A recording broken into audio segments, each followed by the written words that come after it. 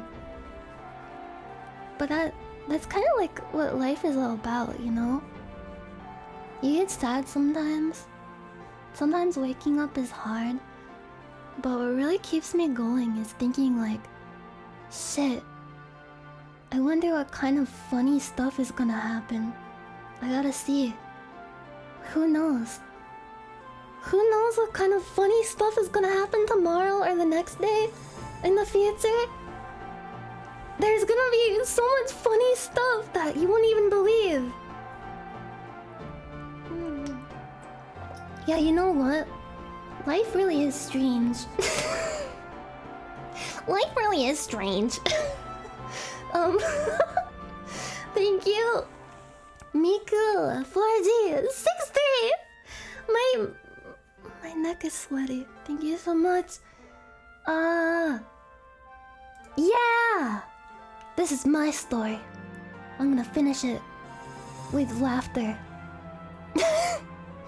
I just combined 2 Final Fantasy X quotes into one.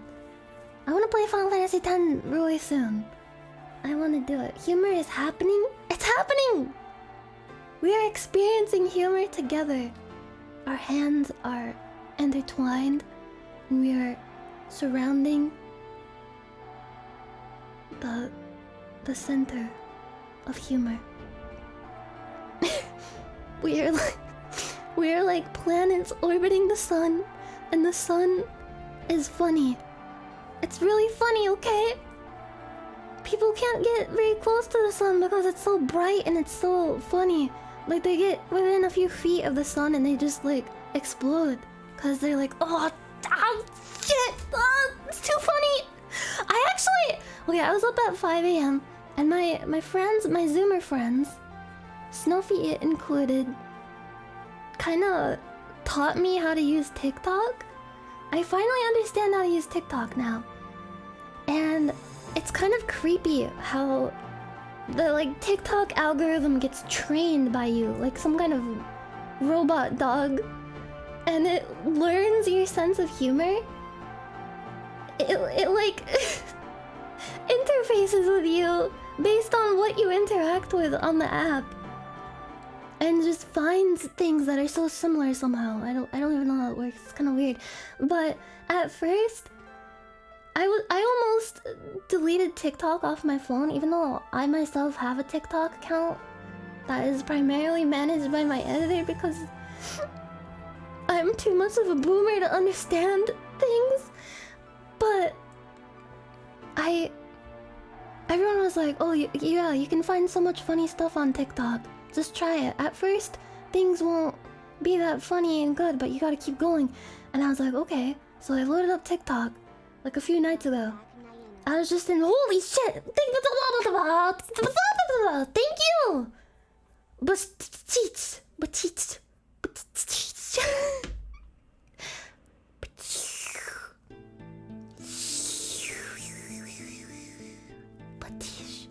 thank you so much. Thank you. I was on my phone a couple nights ago in bed, just browsing TikTok for the very first time, and I'm like on the main home feed thing, and I'm just scrolling through. Most of the videos are like that annoying robot voice that's like, here's a fun life hack for you. Put soap on the bottom of your shoe and like that kind of stuff. And I'm like, this shit sucks. And then there's like a cute animal video. There's a cute animal video and I'm like, oh, cute animal video. And then I scroll again and it's someone graphically, disgustingly popping a bloody, putrid cyst.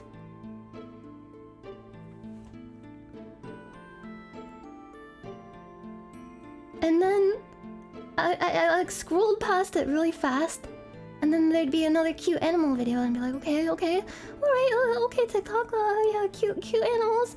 Then I scroll again, a graphic, like, close-up video of a fucked up big spider crawling across some kind of dusty surface, and I'm like, fuck, and I almost threw my fucking phone across the room. And then I kept scrolling and it kept showing me like conspiracy theory shit. It was showing me like insane conspiracy theory shit, and then like horrible graphic cyst popping videos, spiders, more spiders, so many fucking spiders, and then there'd be like a cute animal video. It was like cute animal video, robot voice lady talking about a stupid life hack from some like weird content farm channel, and then spiders, blood, conspiracy shit. It's pretty fucked up. After a while, I managed to find actual funny stuff, and I was like getting the hang of it, but it's kind of, I don't know, kind of worrying that like children can get on apps like that and see that kind of shit like right out of the gate.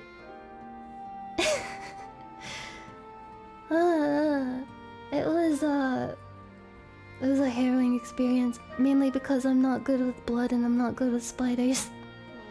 I'm not trying to like knock people who watch like zit popping videos, but holy shit, I cannot handle that.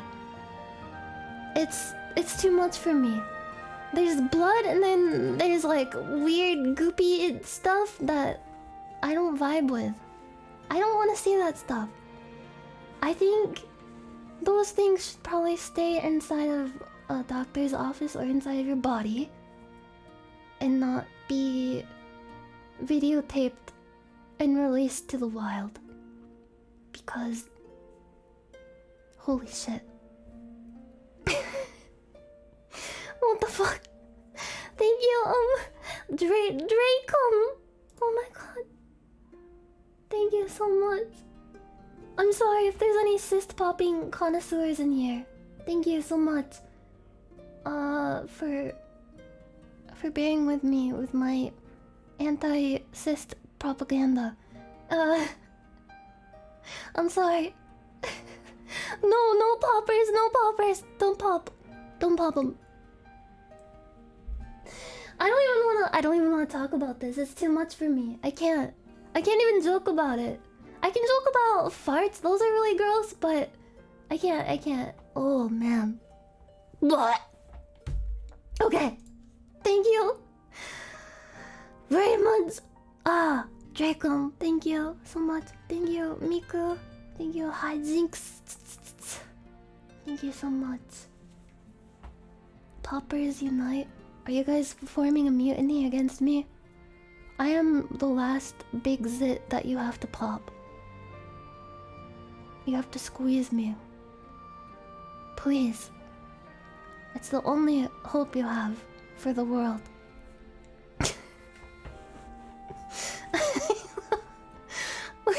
Please don't squeeze me. Please don't squish the cat. I feel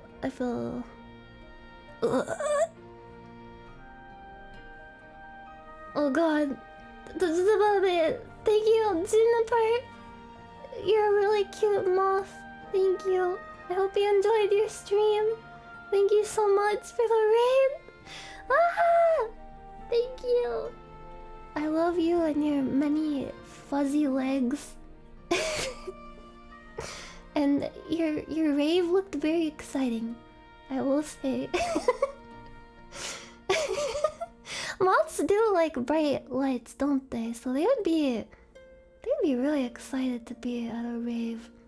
That would be like heaven. Thank you so much. Welcome everybody. I was just kinda... I've been gone for like a week and I've just been kinda sitting here on my ass.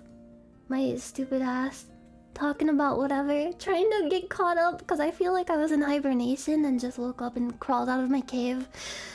And there's like a bunch of little tally marks carved into the side of the cave. And there's tally marks written on my skin in Sharpie. Thank you, Balrog. Link, thank you. Thank you also. Thank you so much. My ass is not stupid. My ass is stupidly fat. Not to get controversial. Not to be gross. But does anyone... You know when you start to put on a little extra weight? Does anyone have like a signal for when they first start to notice that's happening to them? Like everyone has their own thing. Like maybe, oh, this shirt is a little tighter. Or maybe squeezing past something is a little tighter. Everyone has that kind of like signal to themselves. Like, oh shit, I gotta lay off the fucking donuts. The pants not fitting or like cutting into you a little too much. The fat signal. It's like the bat signal. Yeah. You look up into the sky and you see your fat bulging over your pants and you're like, it might be time to do a little crunches. Or maybe it might be time to squish them. It might be time to embrace them lovingly with your hands. I'm being a little controversial right now. Yeah, the chub rub. Ain't nothing wrong with a little bit of chub rub. You know how people walk around in those fucking pants, those really loud pants that are made out of that particular material that's like whoosh, whoosh, whoosh, whoosh, whoosh, whoosh. When you got thicker thighs and you wear those, it's probably like whoosh, whoosh, whoosh, whoosh. I can't do it. I made that sound way worse. I made that sound like slapping noises, like the sound of delicious meat going like fuck. Like that. Yeah. My signal. I don't want to be controversial or gross, but my signal lately, because I've been kind of like sitting on my ass more than usual. And I've been completely stressed and inside of my room eating a lot of churros because I recently discovered churros. But my signal that I noticed like a couple days ago is I was walking and my ass felt heavier. Does this happen to anyone else when you first start putting on weight? Like you're walking, you're like walking down the hallway and you can like feel extra weight in your ass. Like knocking around back there, making Gmod ragdoll noises. Like every step you take is like it felt like heavier. I was like, shit. No wonder why my ass doesn't get as numb anymore when I'm sitting at my desk. Cause there's extra layer there between my ass bone and the chair. My ass is gonna clip through my outfit. I'm gonna have to get an update to fix that bug.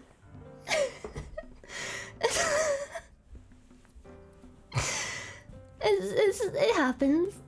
It just happens. Everyone's like stressed out for various reasons. Everyone's staying inside and being a little more sedentary. But there's no shame in it. There's no shame in having a little bit of a heavier ass. That makes the sound of like a fucking Half-Life wrench hitting a sack of meat. No, they're not like clapping. It's like there's extra weight there. It's like you feel like there's sandbags. You know how... Did anyone have to do this in school, or was this just a movie thing? Because I never had to do this in school, and I didn't know of any real schools who did this, but I saw this all the time in movies and on TV. People had to wear, like, a big, fake... Oh my god. I put my hands in front of my camera and I was like... People had to wear fake pregnant bellies in school. Did people actually have to do that? a big bag of sand. It feels like I have 2 of those. Not an entire pregnant belly. I feel like I got like maybe a fourth of a pregnant belly each on each side of the top of my legs, just flapping about, making like earthquake noises, like those unaware giantess videos. Have you ever seen those? It's like, it's so weird. It's just like videos of regular girls, but they Photoshop in really small men that are just like walking around, and then the giantess doesn't know that there's a little man there and accidentally sits on them or something. It's really messed up to think that at any point in time you could be an unaware giantess. That could be you. That's why it's called unaware.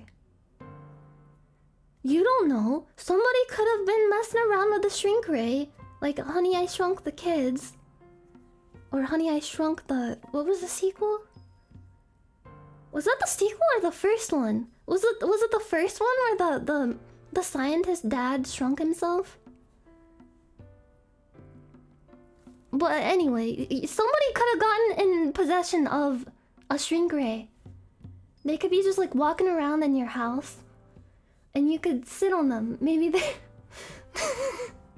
You're like making your morning bowl of Cheerios, and they're on the counter, and they're like, "Hey, hey," and just setting down the bowl creates some kind of like explosion that blows them away from the aftershock, like the shockwave of the bowl being set down, and then they fly away. They get trapped in between your butt. I've been thinking about this too much. I've been thinking about this way too much. It's like a new fear. There could be a small person just anywhere, and you could be completely none the wiser. It's not a fetish, it is a fear.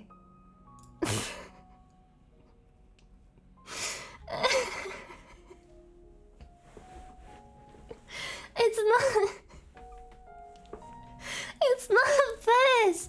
I mean, it is a fetish. For some people, it's a fetish. Yeah, fears can be a fetish. It's fear factor.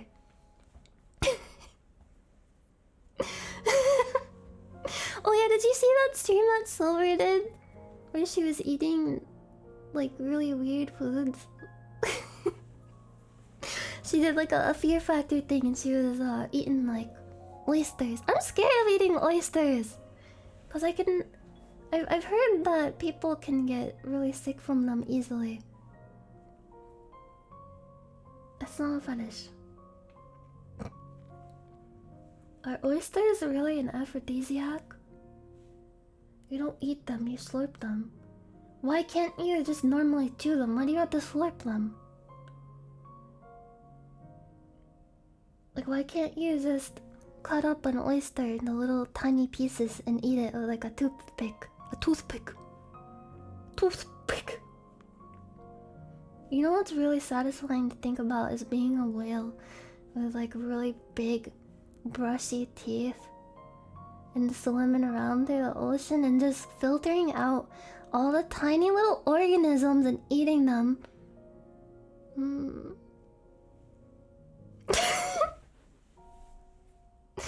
You're just like one of those big guys with the toothbrush teeth, and you eat up all the planktons. I don't know if I'd ever have the like courage to eat an oyster. I'm deathly afraid of being food poisoned. Cause I don't like throwing up. I don't like getting sick. I don't think any food is worth it for that.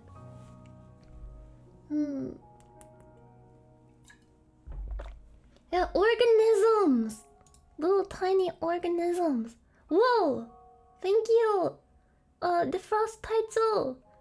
Thank you, Memberberry! Memberberry! Thank you!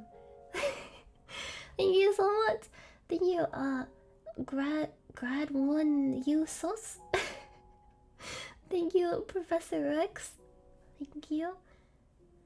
Oh.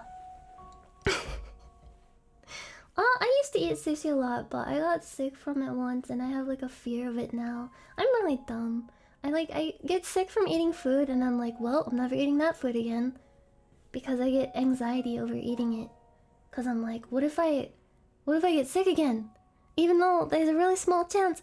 And I don't even know if what made me sick when I ate the sushi was even the raw fish. I think it was before I really understood how lactose intolerant I was. And it was this type of sushi that had like cream cheese in it. And I think the cream cheese was actually what made me sick. But even then.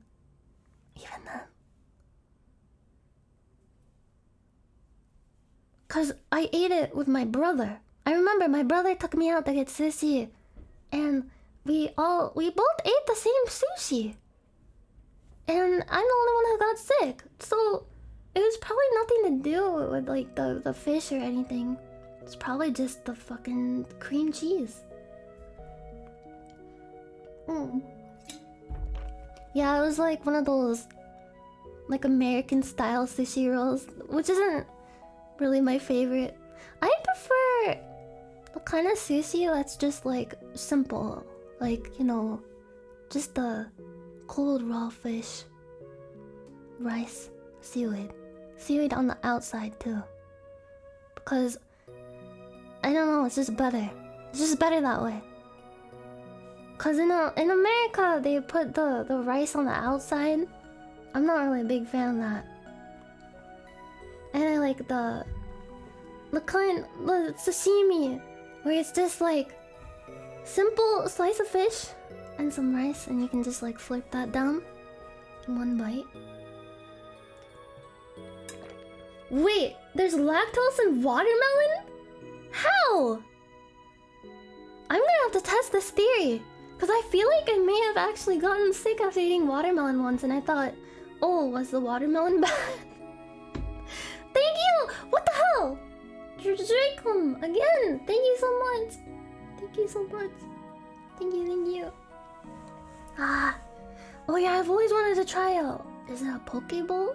Pokeball? That sounds good. Just a simple little dish of fish. A simple fish dish.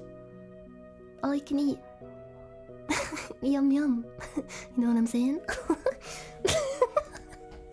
Thank you again. Drakem. Thank you. Thank you. Tora 701. Am I excited about the Vishoujo editions? I am excited, but I don't know much. I don't wanna say anything. Cause I don't know what the plans are for anything, but I will say it was really heartwarming and nice to see how many people were interested in auditioning. Like just seeing how many people were excited and wanted to try to audition. Cause I don't know, it just makes me happy that people think we're like a collection of people that they would like to be part of, I guess. And that they so many talented people I saw on Twitter, like so many really like outrageously talented, cool people were considering auditioning, and it made me feel so honored that they would even want to. And I think that's wonderful. It makes me feel really happy. Haruka, I miss you! I heard your impressions, they were fucking crazy. How are you so good at that? Are you a chameleon? No wonder why you played a lizard character.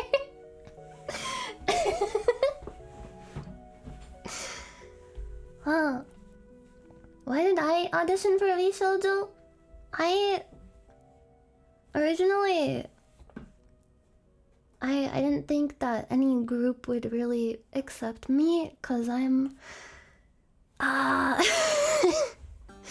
never outside of Vishojo, I never tried for any group. I didn't audition for Hololive at all, because I completely threw that out of the equation, because I was like, there's no point in auditioning for this. They're not going to want me because I am awful.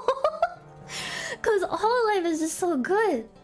And then Vishojo came around and asked me to join, and I was also like, should I join this and be like, there's just like so many like cool people in this group. Should I join this when I'm like me, you know? Like I didn't think I would be a very good asset to anyone's group or company or anything. I felt like if anything I would be like a like a downside, I guess. I didn't feel good enough for anything like that, but Melody and everyone, I love them all so much, and they were so supportive of me and made me feel like I belonged somewhere. They're so accepting and they're all really great people, and I felt, I don't know, for once accepted. It was nice.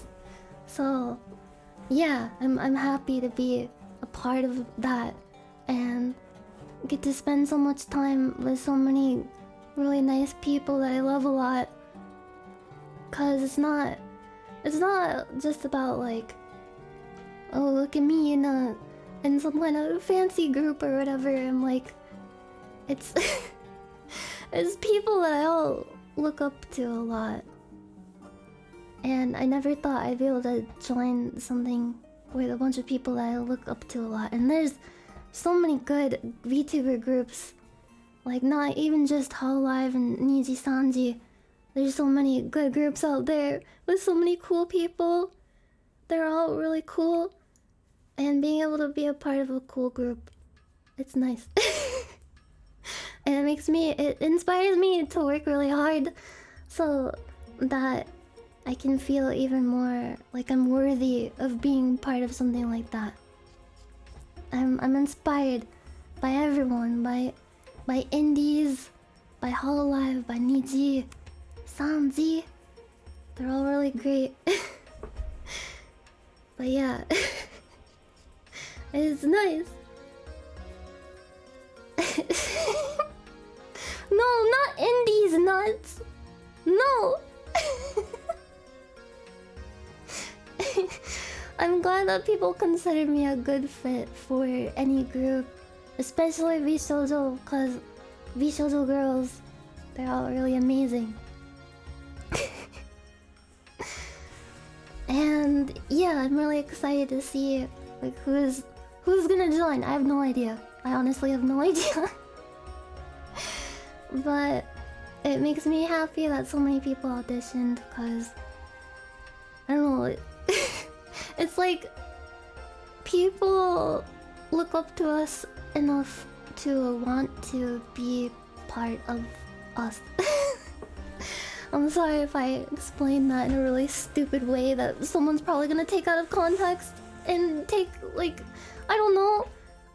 I'm always worried about talking about anything on stream, because I feel like even if I say something that's completely positive, I'm really bad at talking, and I feel like anything I say can be held against me in some way. I don't know why. I could be like talking about pizza or whatever, and people will take the worst possible interpretation of anything I say. But I hope that I explained myself well. Yeah, like indie is nuts. I don't want to go to jail. I can't go back. Last time I was in there for tax evasion, Martha Stewart was there. She wouldn't stop talking about monogrammed towels. It was horrible.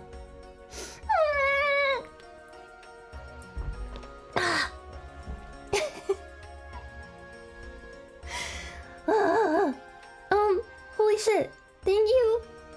Killzone? Pog! Thank you, Killzone, for $80 freaking dollars. Thank you so much. Thank you, Sardarky. Oh my god, thank you, Sardarky, for $100. Thank you so much. Thank you, everybody, for being so nice. Yeah, like the time I accidentally showed booba on stream.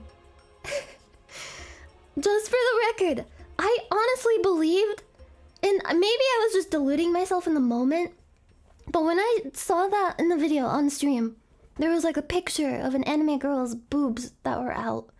It was really far away and it was a really tiny image, but in the moment when I saw that, I legitimately believed that was just some kind of dessert with like a gumdrop on it. I was like, oh, it's just an advertisement for some kind of anime dessert. Gumdrops.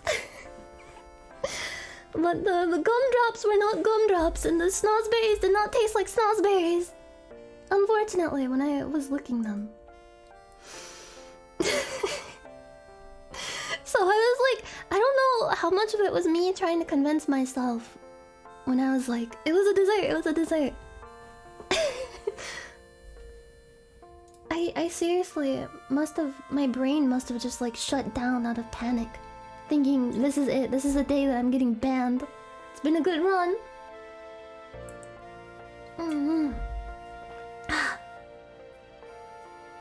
What is a snozberry? Isn't that just a thing from Willy Wonka? When they're licking the wallpaper? Licking paper is fun. Fuck! Yeah, my editor made a really good edit of that too. The totally not LSD wallpaper.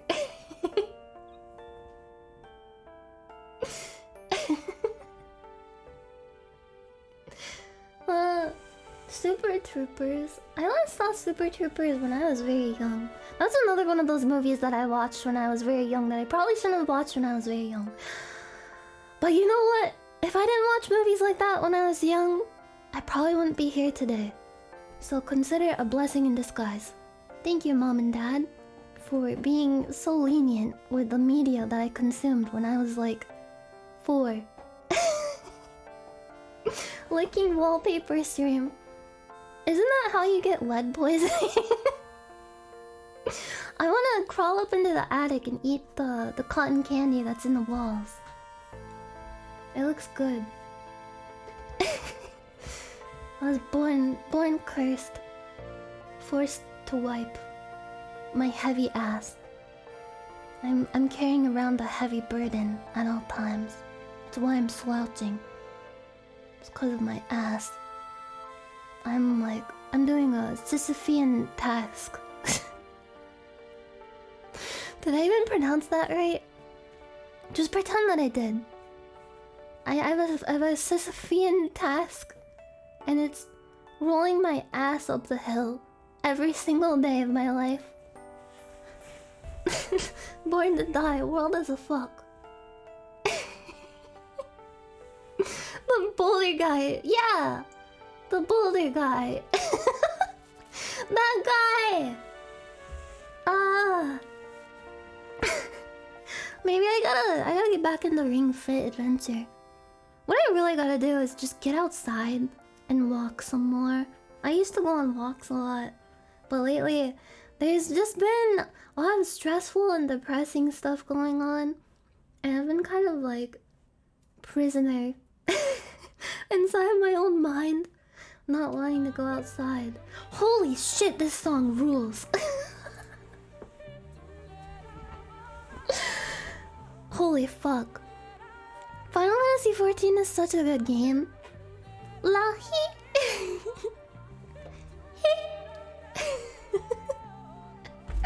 Why is this song so good? I like the clappy sound in the background. Clap, clap, clap, clap, clap, clap, clap.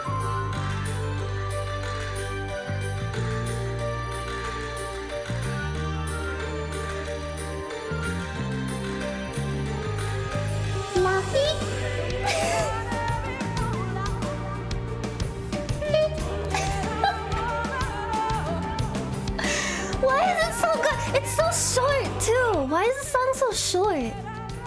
That's the only bad thing about this song, is that it's 2 minutes and 59 seconds. It needs to be at least 5 minutes long.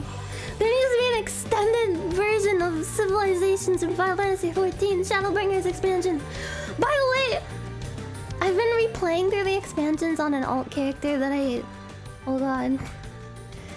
That I based on my D&D character. And...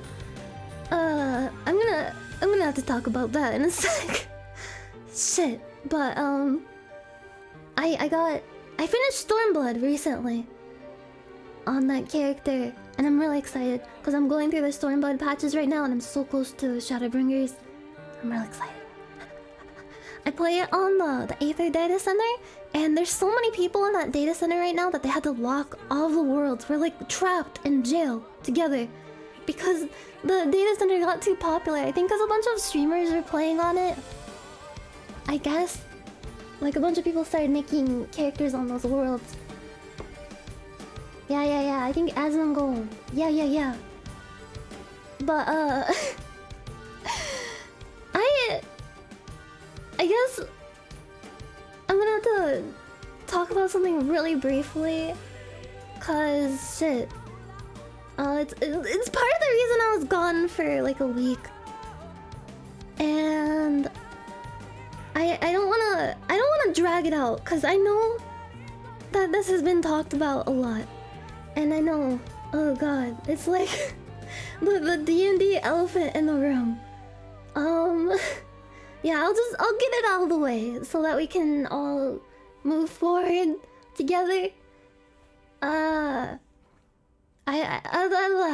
to like state the obvious, cause I know most people probably know about what happened in the last week, and I don't want to dwell on it too much, cause I know people are probably really emotionally exhausted from it. I know I am. Holy shit. And it's just a huge bummer all around. So I'm really sorry if I like ramble or anything or drag this on for more than like 15-20 minutes. But yeah, we're not gonna be playing D&D with Arcadum anymore. We used to do D&D sessions with them every Friday. We were doing a whole campaign with each other. And yeah, I don't want to talk about this to ask for your pity. It's more to just let people know what was going on, just in case. I'm sure most people probably already know, but some people probably don't, I guess. So I guess it's just good to get that out there. So people, because I just saw people like asking about it, and I was like, yeah, I want you guys to understand what was going on there. Mostly, like, I don't want to speak for anyone else though. It was all over Twitter. There's all sorts of stories and stuff. And yeah, I don't wanna put words in anyone else's mouth except my own.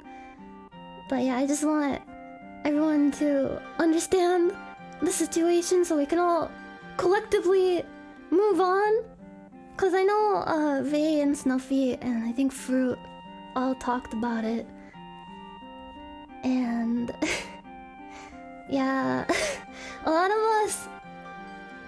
us feel very betrayed and depressed, and there's just a whole community surrounding this person, and they very clearly misused their status to treat people in a way that was extremely disappointing to me.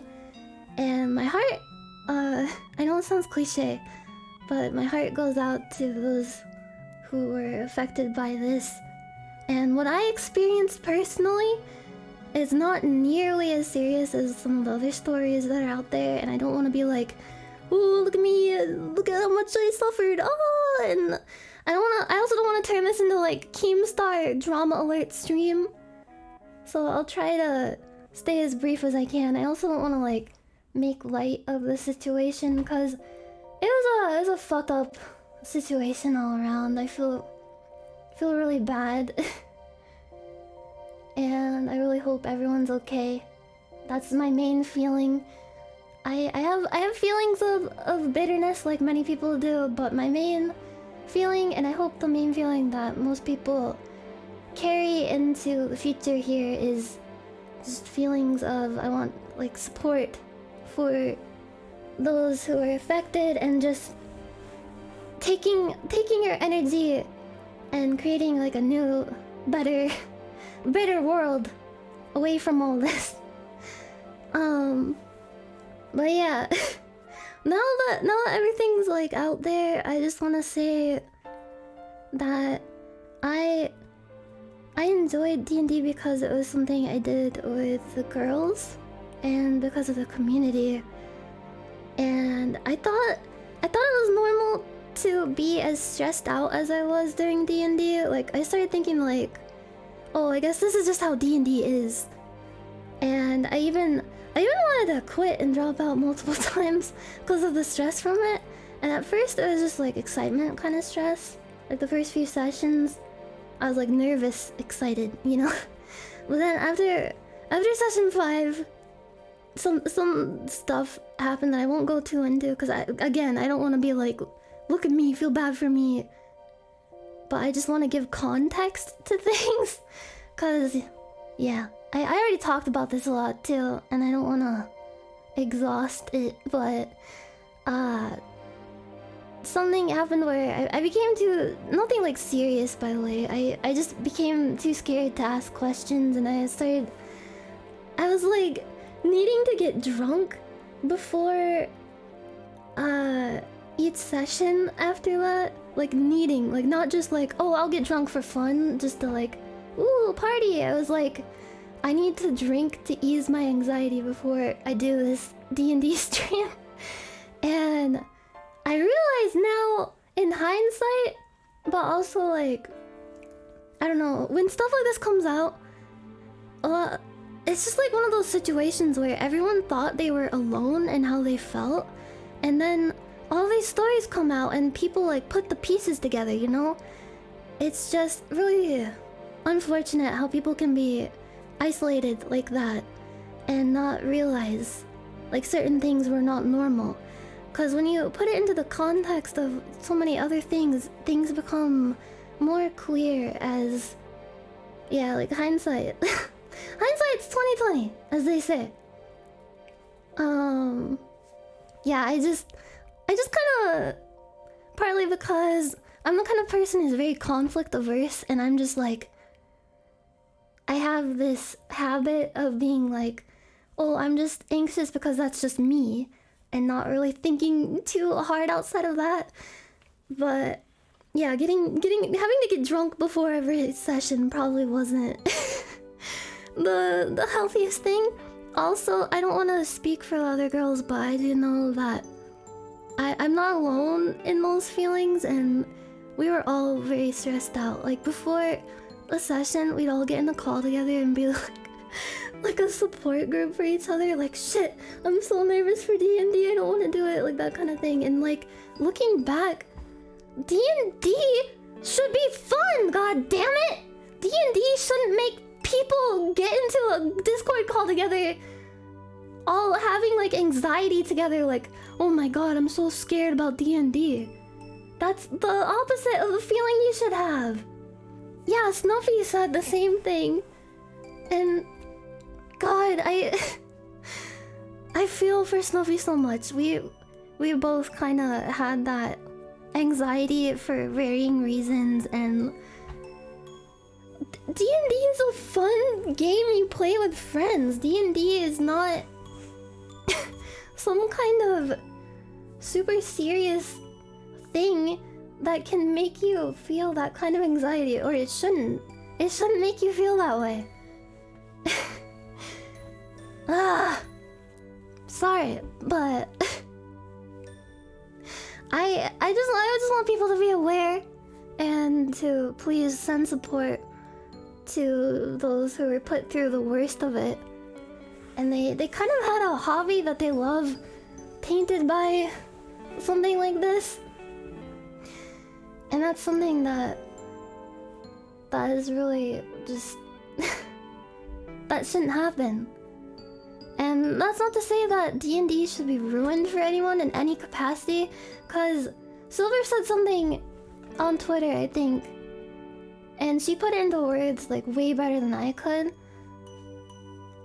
No one person is D&D. No one person is any hobby, really.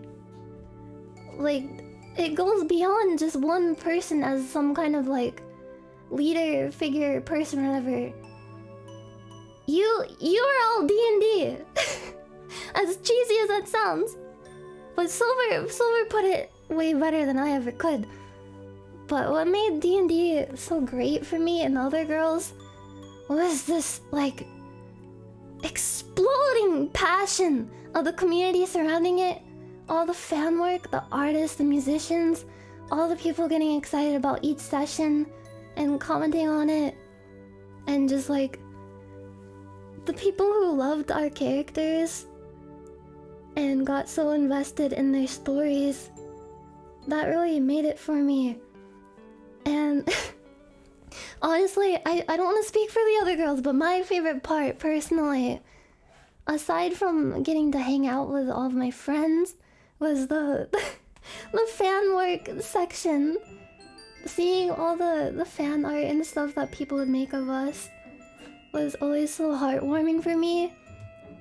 And I was just always amazed at how much passion everyone had for D&D and for our characters, especially since I didn't feel very confident in my character for a number of reasons. And just seeing people who said that they loved her and that they were like really looking forward to finding out more about her backstory and stuff, that was really cool to me.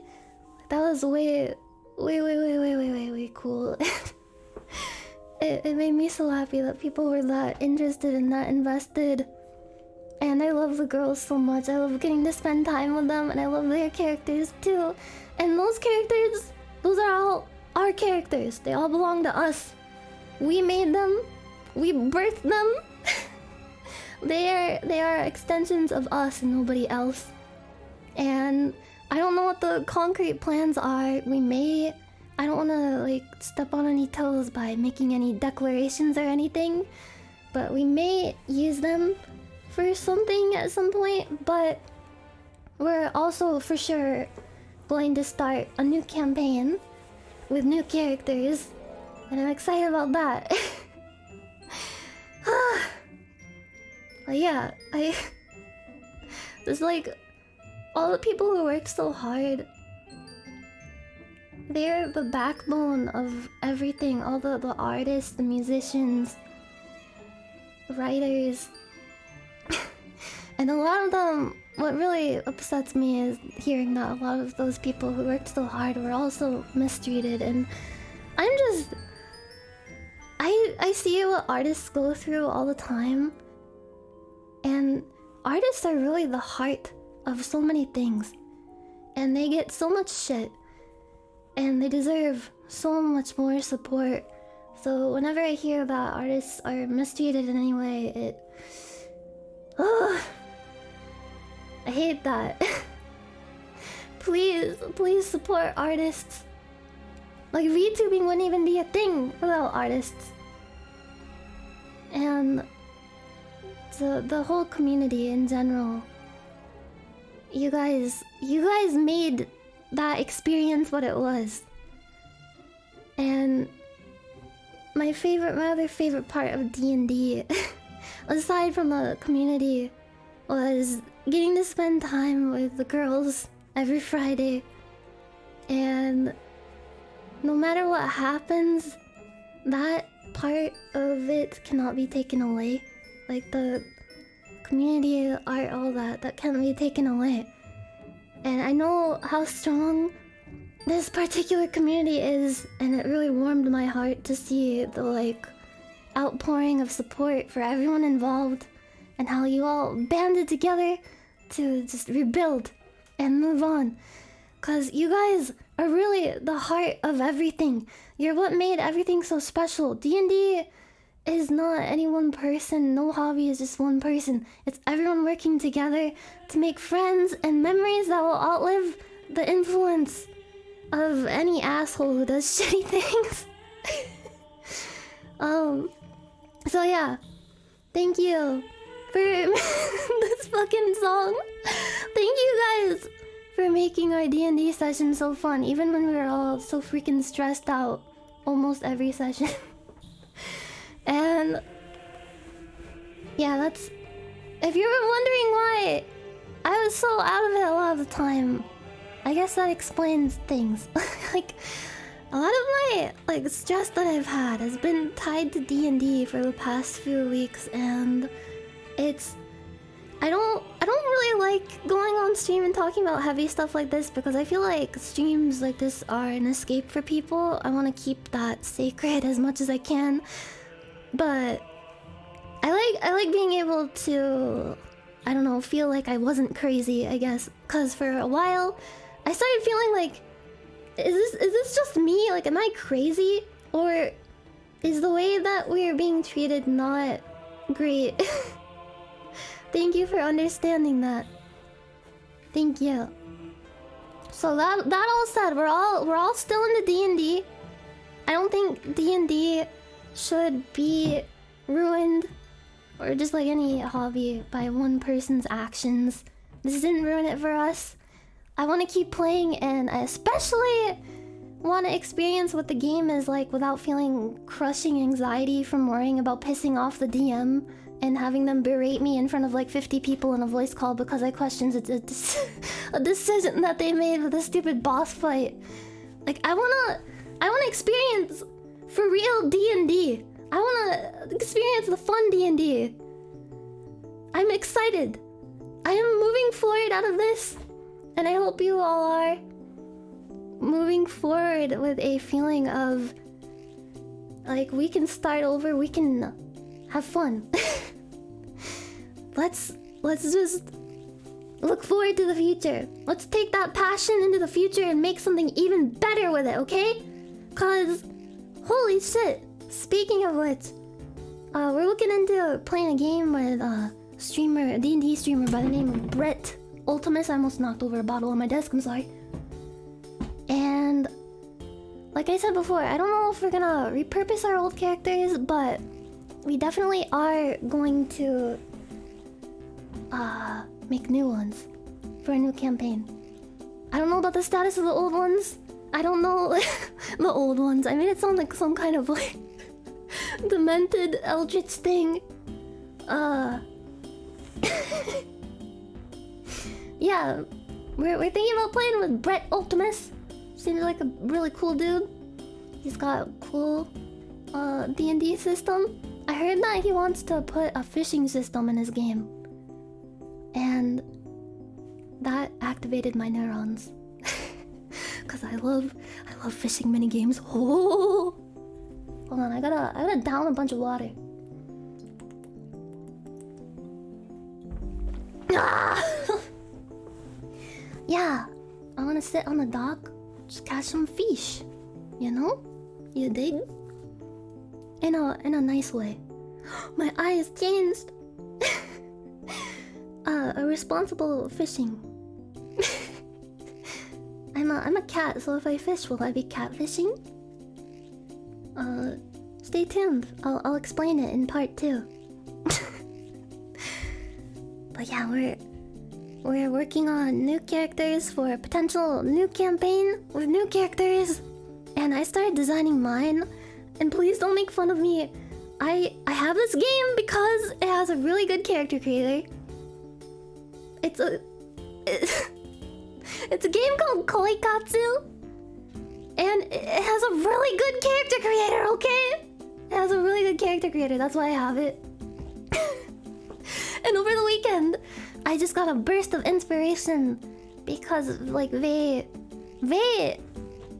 is so powerful, and she was like coming up with all these cool ideas for her new character, and she just seemed so excited about D&D in general.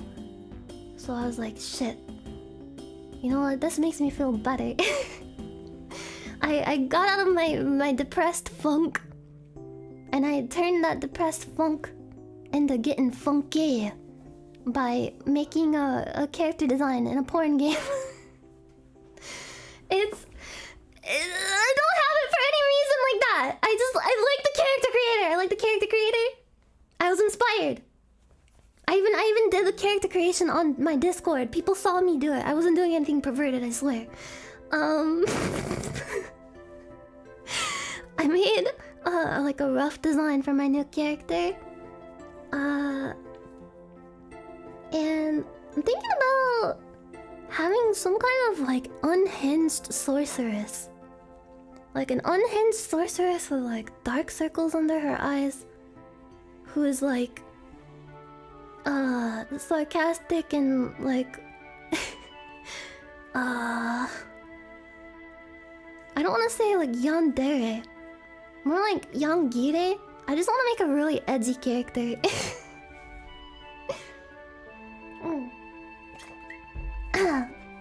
I wanted to act like a widow.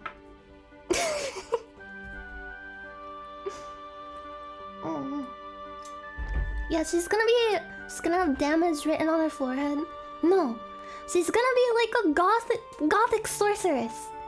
Like Lucine was more like a tough girl who had like a feminine sensibility about her.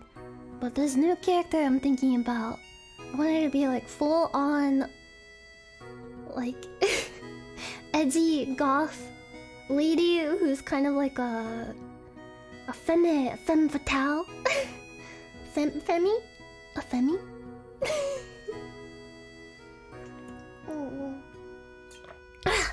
Yeah, and Vei's gonna be a big tough lady with a big hammer, I think. Is what she was working on. I don't want her to be like Lulu, because Lucine was more like Lulu. I want this character to be like, she speaks her mind. And she's like, I don't know, like Catwoman or something. Like Michelle Pfeiffer Catwoman. Just kind of unhinged and wears like a sorceress outfit. Maybe like the sorceress from Final Fantasy VIII. Like the song that's playing right now is from Final Fantasy VIII. No, not Anne Hathaway Catwoman. No offense to Anne Hathaway, but that was one of my least favorite Catwoman. I did not like how she was playing Catwoman. I'm excited because it's like it's a fresh blank slate. And I do still love our old characters. It would be really nice to get to, I don't know, some kind of thing to wrap up their story in some way. Because their story is our own. And I don't know, some of us might be, myself included, kinda, might be still uncomfortable about using that because of the association. Even though there are characters, they're still just like the memories. The memories are still fresh, you know? But yeah, Wadamote Sorceress! Yeah! When I was designing her, I was like, I wanted to have like messy black hair, kind of like Tomoko, and like dark under eye circles, and like red eyes or something. Just like full on edgy sorceress girl. Who kind of, or like Hex Maniac, yeah. She spills her spaghetti but also spills magic at you and sets you on fire. I actually have some pictures of her.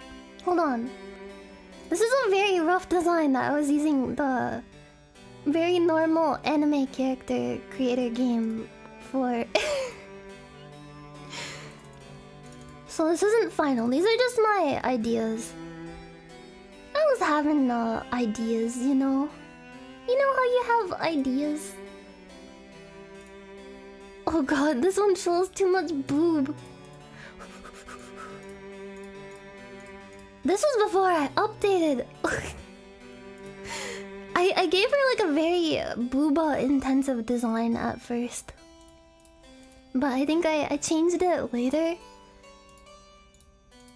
to make her a little more reserved in the booba department.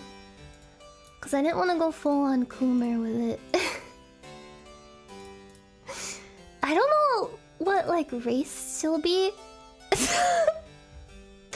I was thinking, like, a Dampier? I gave her horns, but I thought about, like, the horns aren't even her horns. She just, like, defeated some kind of beast and took them. And just, like, glued them on as part of her headpiece. Oh, shit! I have a picture! Hold on, hold on.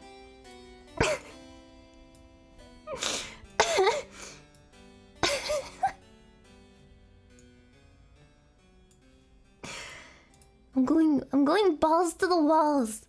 Okay. Where is this picture? Show me the money. Oh fuck, this song is from Final Fantasy 9. I hope this isn't too lewd to show on stream. Bam! This is the idea I was having. I made this in a totally normal anime game.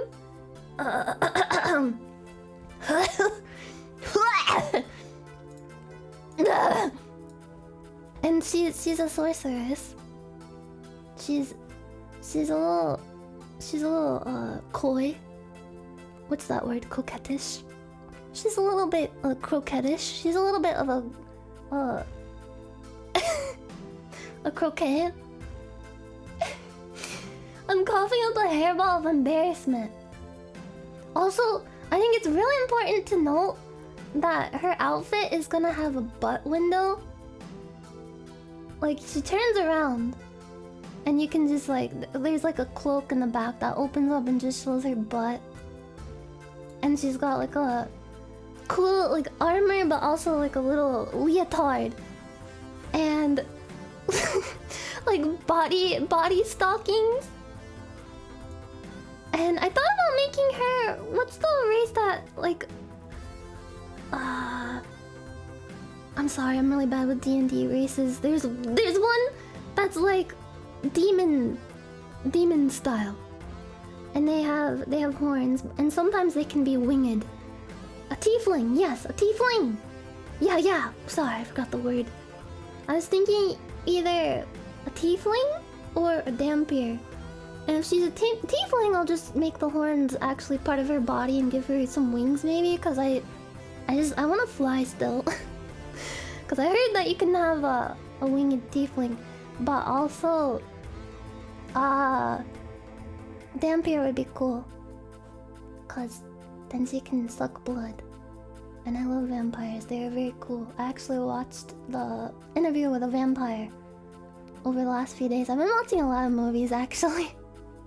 Part of the things I do to help with burnout that I think maybe helps a little, I don't know, is I just get really immersed and absorbed into watching a lot of movies and getting to experience other worlds for a few hours. It kind of helps reset my brain, getting to live through some cool stories. The Hexblood race. That sounds cool. Anything with the word hex in it sounds cool to me. But I am a simpleton. I see dark colors and dark under eye circles and I'm like, oh, you're so cool.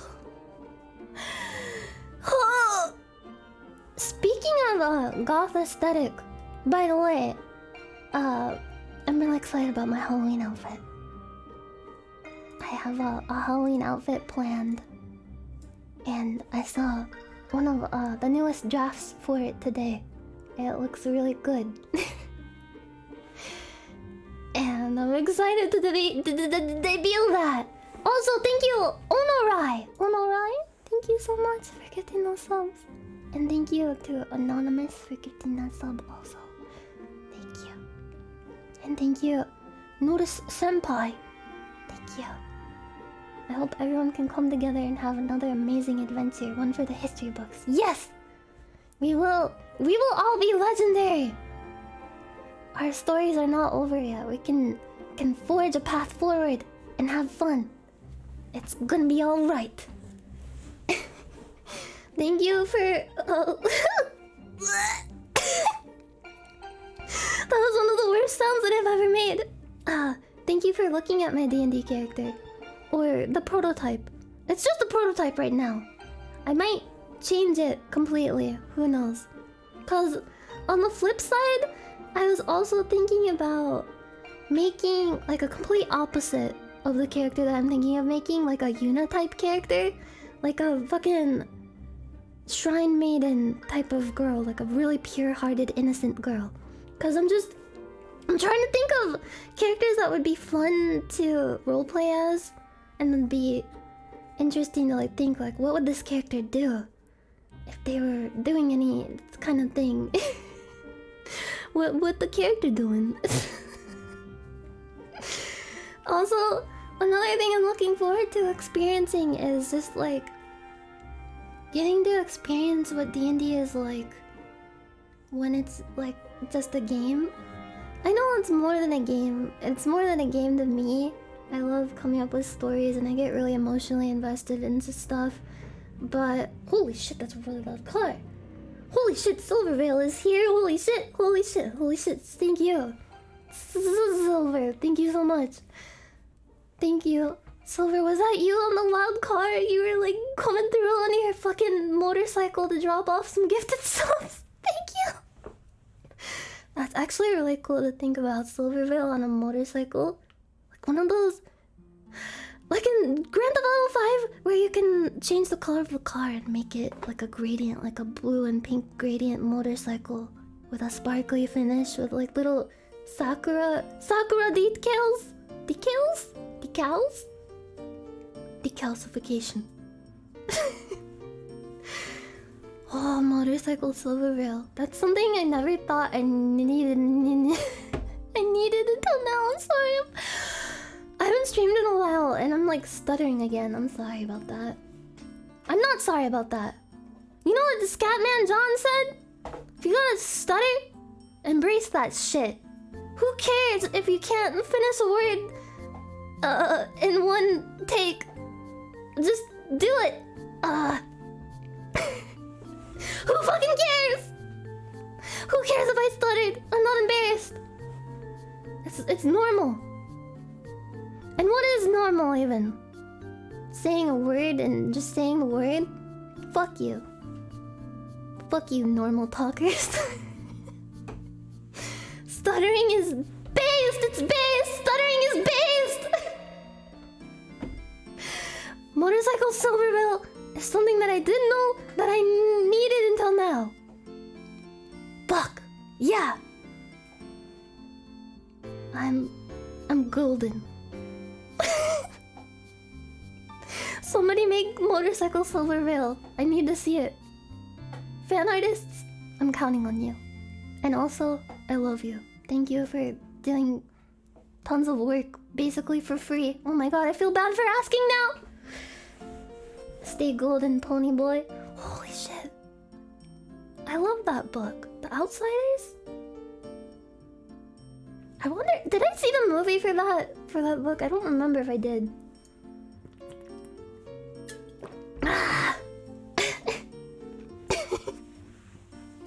Oh, Silvervale in like a leather biker outfit. Coming to beat you up. She's in like a biker gang. Oh, fuck. You watched it in school? Oh! I forgot if there was even a movie or not. I'm glad that I didn't completely imagine that. Thank you. Thank you, Electric Pickle!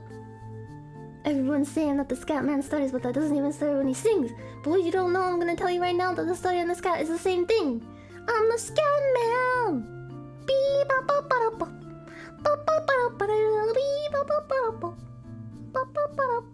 Thank you, Excelus24, Master Deluxe, Fire Wolf.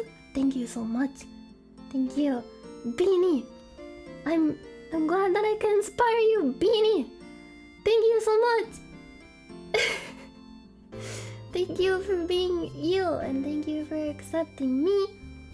Also, did I thank Slimathies? Slimathies. Thank you for gifting those subs for Slimathies. Flame of flame.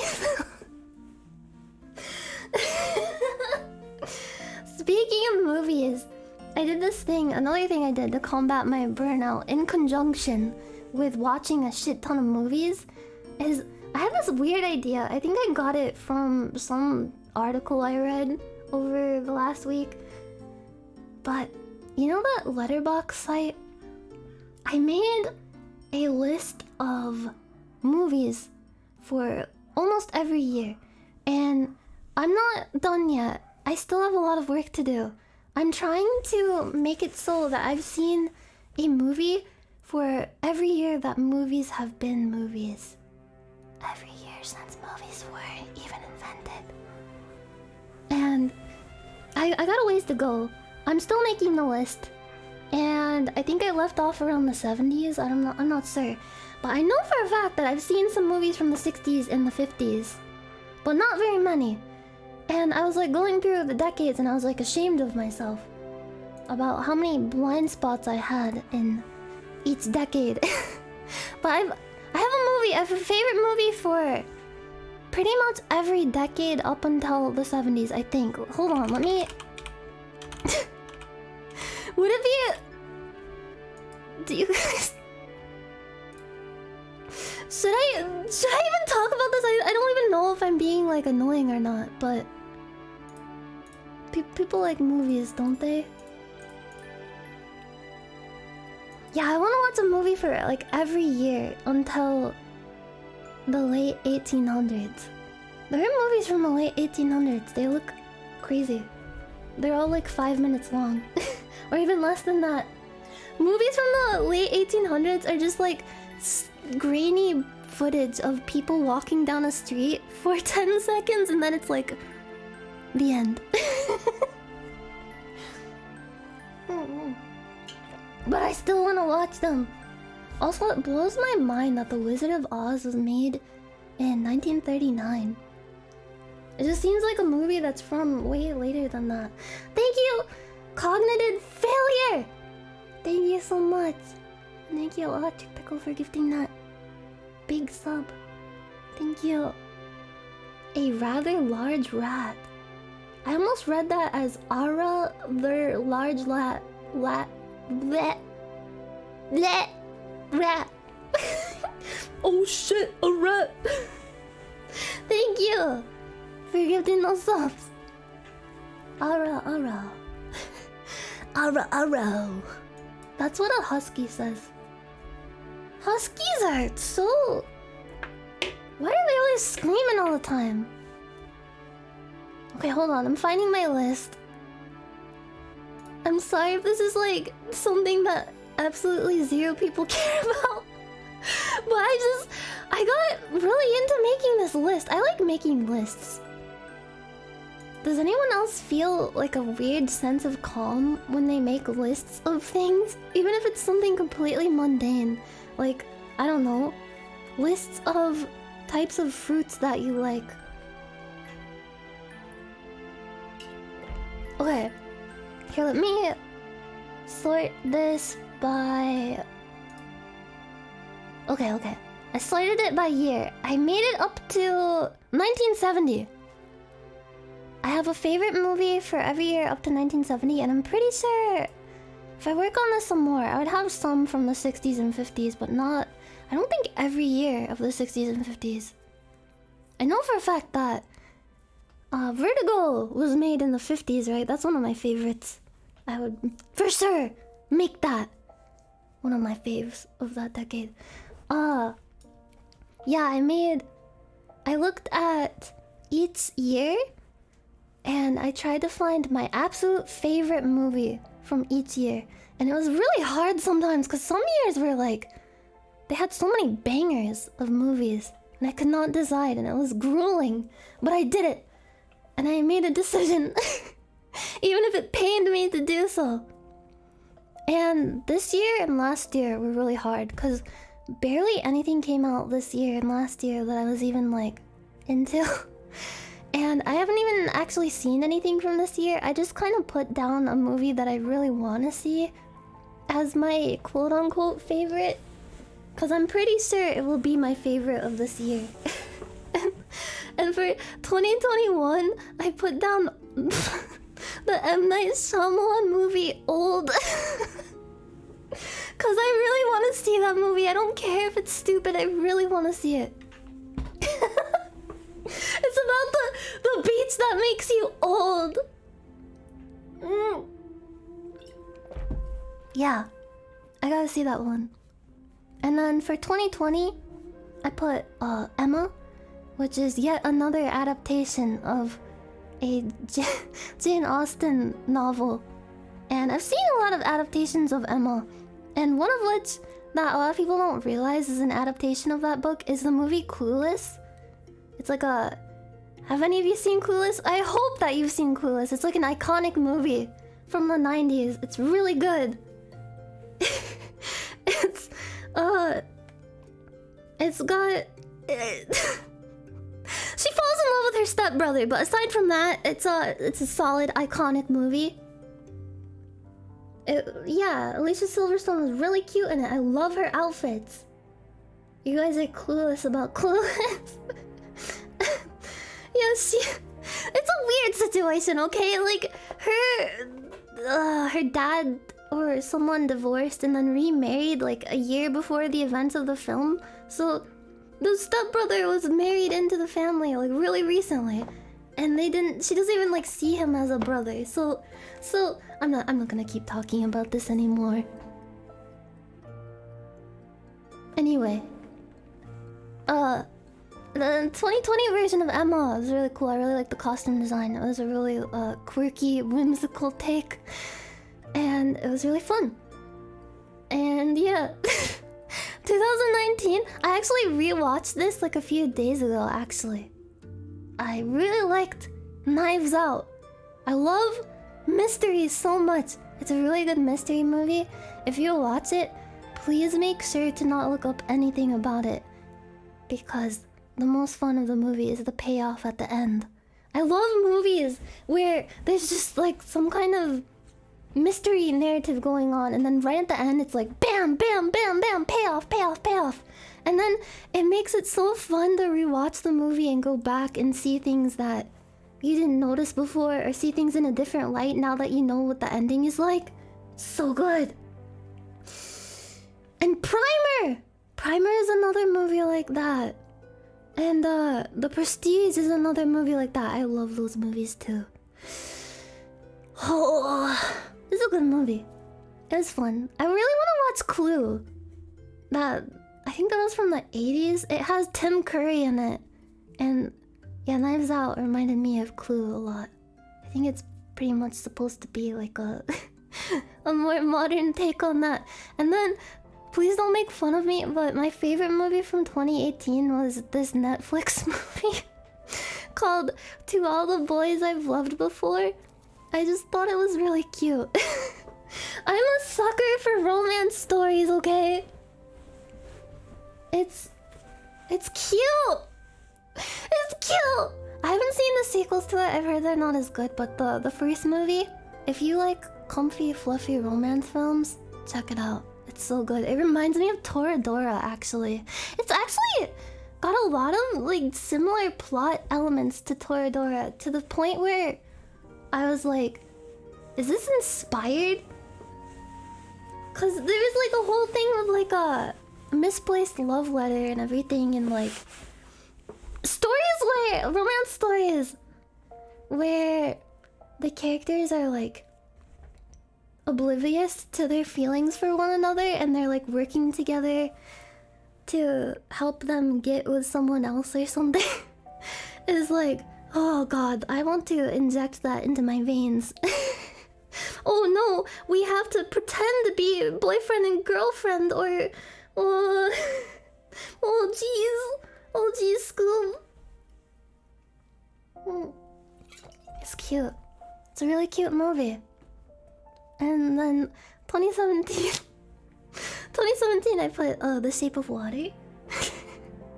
And then 2016, my favorite was A Silent Voice, which is an anime film that came out in the same year as Your Name.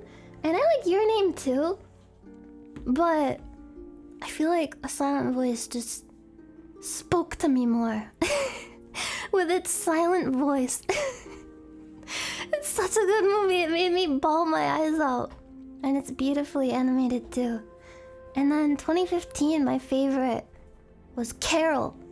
It's a really good Christmas movie, you guys. Check it out. It's another love story, but it's another one of those kind of bittersweet ending sort of movies. But I want to also inject those directly into my veins. I love Carol. Oh, I'm gonna rewatch it again. I want to rewatch it like now, but I have to wait until Christmas time to watch it because it is one of those movies that takes place around Christmas time, and it's much comfier to watch it when you're bundled up in a nice warm blanket and it's really snowy outside, and you're like, ah, lesbian romance. Oh, their hands touched ever so slightly. Oh, that's my favorite. 2015. Check it out. If you like bittersweet romance stories, you will love Carol. 2014. I didn't really know what to put for 2014 or 2013, so I put John Wick for 2014 because I enjoyed it despite the fact that the stuff with the dog made me really sad. I'm a simple girl. If I watch a movie and harm comes to like an animal or like a child or anything, I can't handle it. I have to mute it or fast forward. It's too much.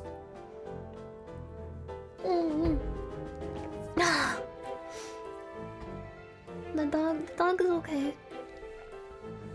God, there is I think Pet Cemetery, the movie, has both of those things in it, like kids and animals getting hurt. So I couldn't even watch that whole movie. But yeah, I put John Wick for 2014, and please don't bully me. I barely saw any movies in 2013. The only movie that I like remember watching in 2013 is Frozen. And there's better Disney movies, but I enjoyed Frozen. It's cute. It's a cute story, okay? It's got some nice musical numbers, you know? She's letting it go in the snow. And then 2012, I put Tim and Eric's $1 Billion Movie, which is a very bizarre movie. I don't think it's even a good movie, but I liked it enough to make it my favorite movie of 2012.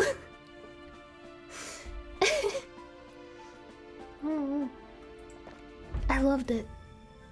And then 2011, I had to put hands down K-On! The movie as my favorite of 2011. It's such a good movie. I want to rewatch K-On! So bad. Oh, but the second season of K-On! Makes me really depressed because it's like, oh, they're all graduating and it's so bittersweet. Did I skip? I didn't skip 2012. I said Tim and Eric's $1 Billion Movie was my favorite of 2012. And then 2010, my favorite of 2010 was Tangled. And I like Tangled more than Frozen. It's cute. She has long hair and she hit him with the frying pan. I like it. I like to consume media. And then 2009, my favorite was District 9. That's so clean. 2009 District 9. District 9 is like a type of movie that I didn't think I would even be into, but I loved it. I loved that funky little alien.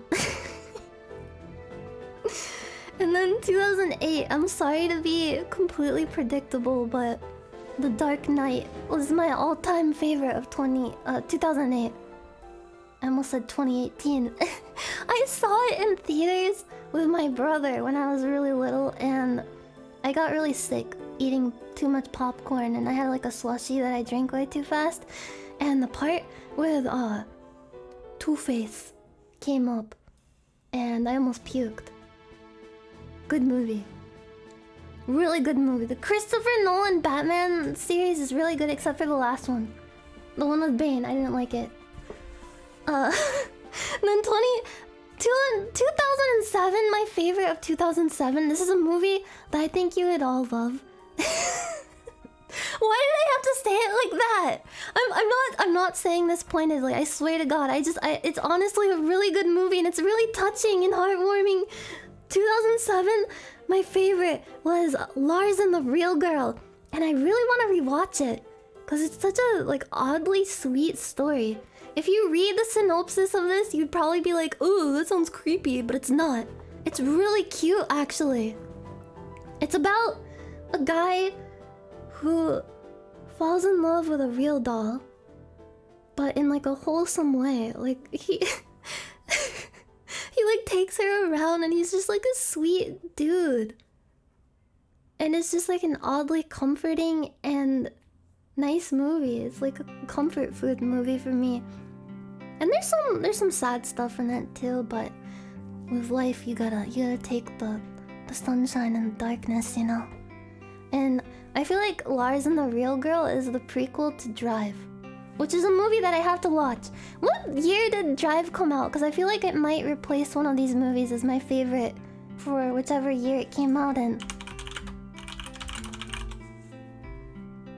You saw that movie? You saw Lars and the Real Girl? Oh, it came out 2011. Fuck. If I like Drive enough when I watch it finally, because I've been scared of watching it because I feel I've heard so many things about it being really intense in the second half, and I don't handle intensity that well. I'm a shivering little chihuahua person. I might throw up, but it might replace K-On! The movie as my favorite because it seems so good. But yeah, Lars and the Real Girl. It's really cute. It's so good. It made me feel so many different things. And then 2006, this is actually one of my favorite movies of all time, by the way, is The Prestige. Not just because Christian Bale is in it.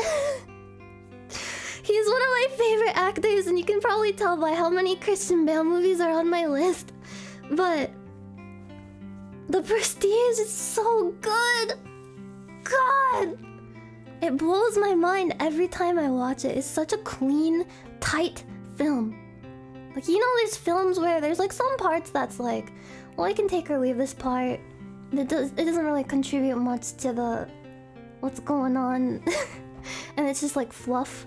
But there's movies that are just like a nice, lean hunk of meat without too much fat. And they've got that right amount of umami. And you eat them and you feel so satisfied. That's the kind of movie that The Prestige is. It's such a satisfying, tight movie. It's a really good movie. I love Christian Bale as an actor. And then 2005, oh, it's another Christian Bale movie. Please don't make fun of me. My favorite movie from 2005 was Batman Begins.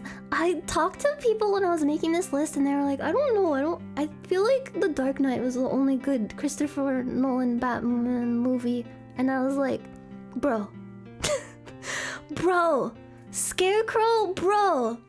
Scarecrow is such a good villain in Batman Begins. What's his name? Like is it Cillian Murphy? Was so good as a Scarecrow. So spooky. And I loved seeing like origin stories. I feel like they did a really good job showing a Batman beginning. Yeah, it's not as good as The Dark Knight for sure.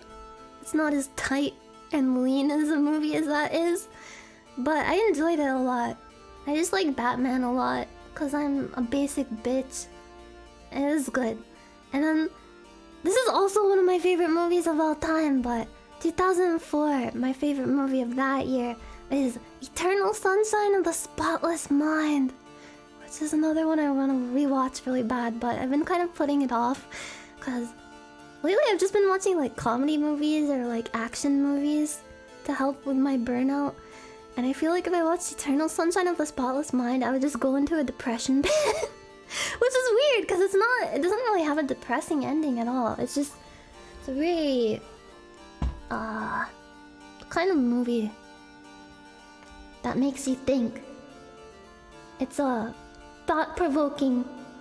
It's a movie that provokes thoughts. And sometimes I don't want to provoke my thoughts. That's like a little nest of bees inside of my head. Sometimes I want to throw a rock at it and watch the bees buzz around and be like, what the fuck, I'm flying over here! And make lots of honey inside of my skull. But other times, I just want to put on the beekeeper suit and get the bee gas and like put them to sleep with it. With like a, I don't know, a 90s comedy movie. Like Office Space. I watched Office Space over my break for the first time since I was like 4. Cause the only thing I remembered from that movie was the funny guy who was like, I believe you have my stapler. And that's actually my favorite character from that movie. He's a king, Milton. I felt so bad for him. Everyone was such a dickwad to him. Poor Milton. He's a sweet boy.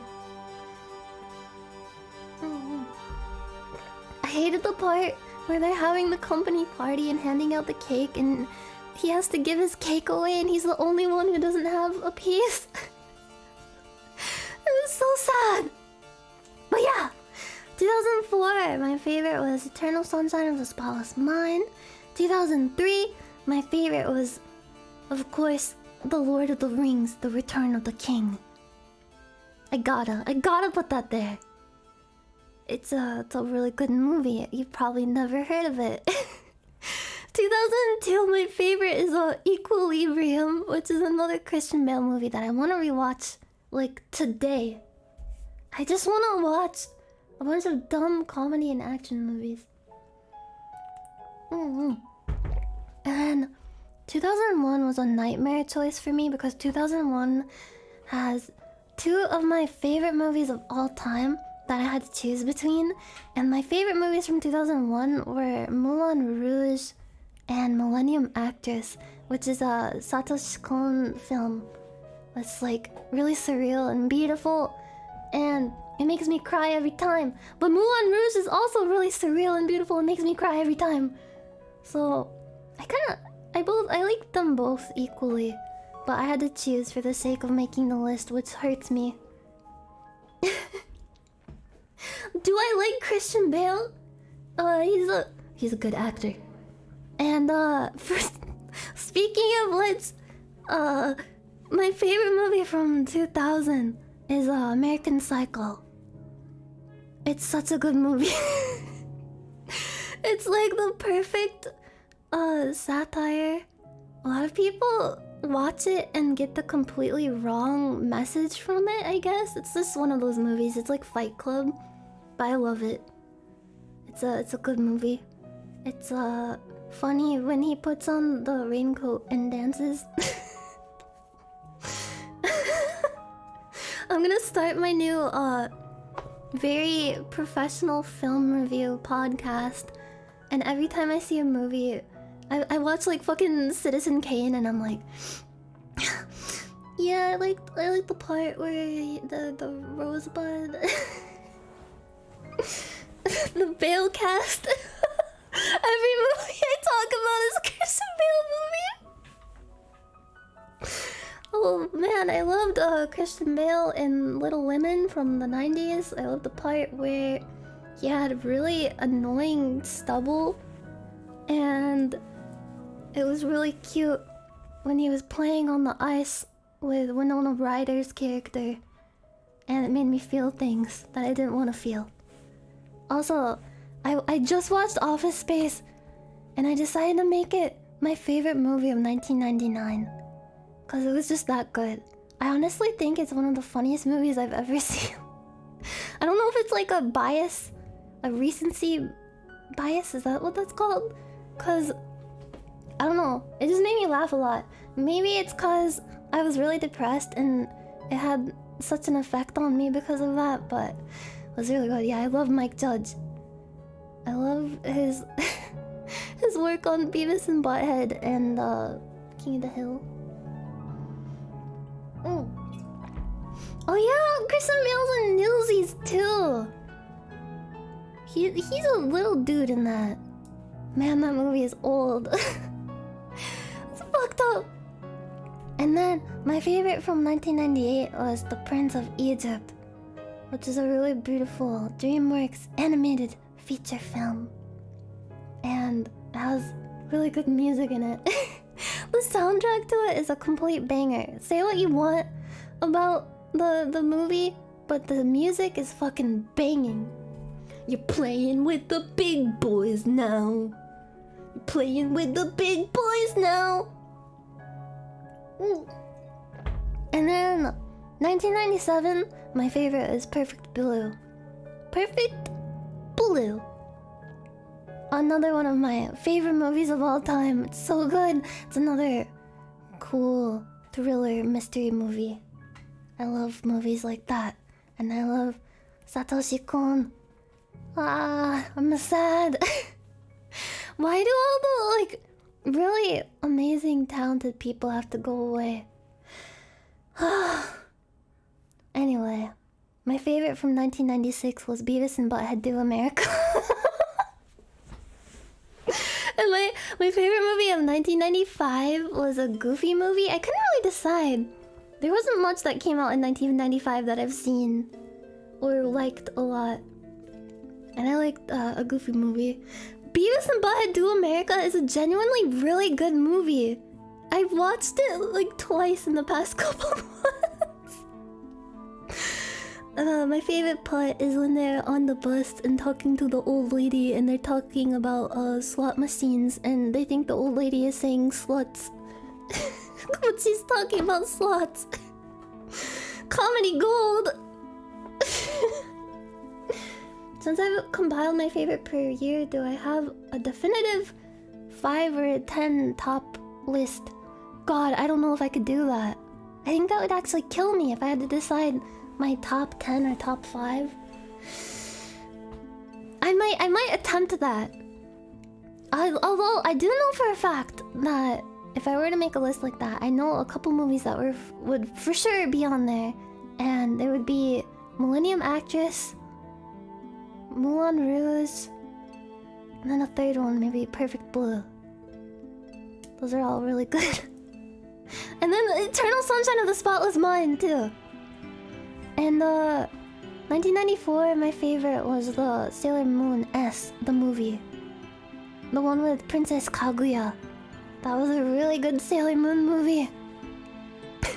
I don't remember what else came out in 1994, but for me, Sailor Moon movie topped everything. Even Pulp Fiction, Forrest Gump, The Shawshank Redemption, The Lion King, fuck that. Leon the Professional, The Mask, no. Sailor Moon S, the movie, was my favorite of 1994. Fuck all those other movies. I'm just kidding. Those other movies are good too.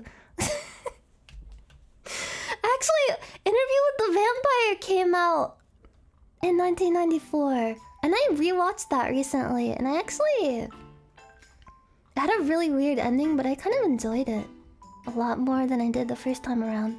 Actually, let me revise this a little. In 1994, I think I would put like Interview with the Vampire and maybe The Mask on equal footing with Sailor Moon S, the movie Hearts and Ice. I haven't actually read Interview with the Vampire, the book, yet. I was reading the second book in the series, cause I don't know, I'm dumb. I want to read Interview with the Vampire, the book, the movie, the feature film. Yeah, the book is almost always better.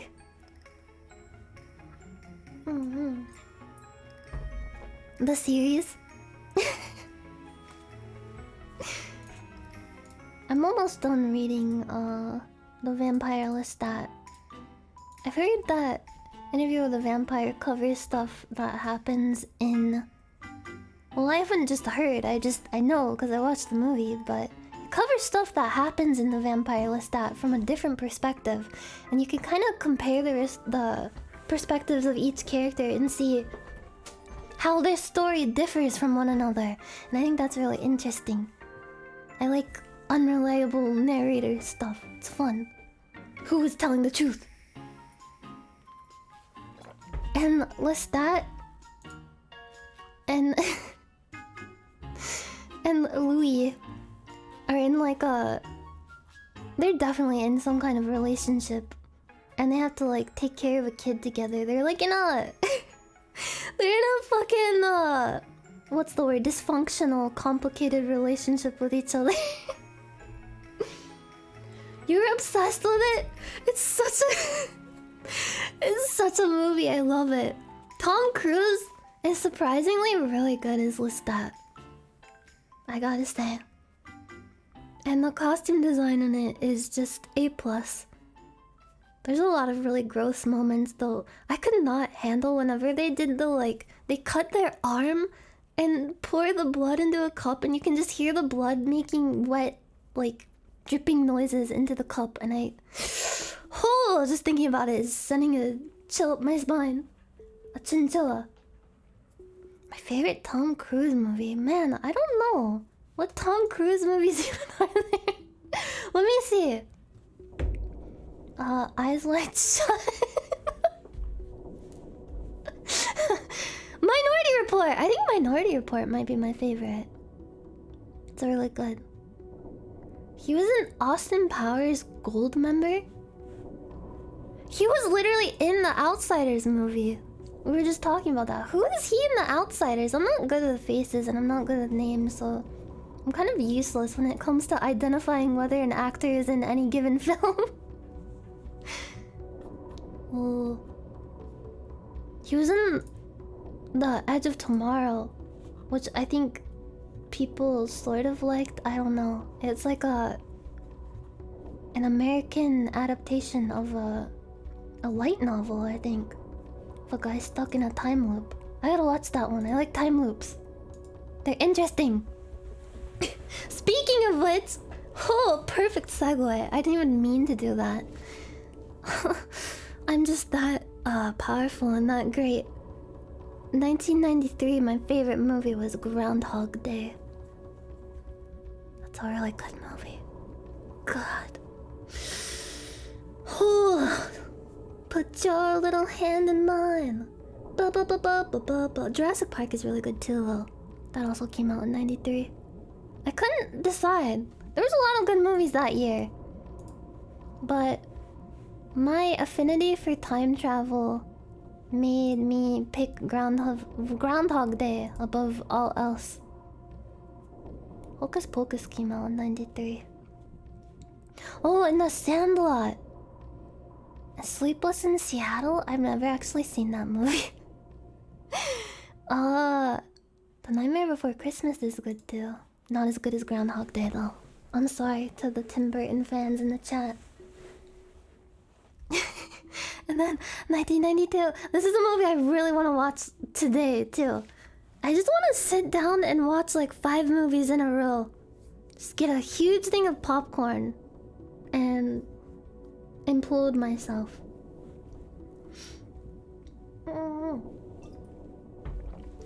Army of Darkness. It's my favorite movie of 1992. And then... Sorry. My favorite movie of 1991 is Beauty and the Beast. And then my favorite movie of 1990 is Gremlins 2. And it's weird because I didn't put Gremlins, like the first movie, as my favorite movie of any of these years. Because it was just like... I don't remember when the first Gremlins movie came out. It was sometime in the 80s, but there is a movie that I liked better than it, and also the second movie is better.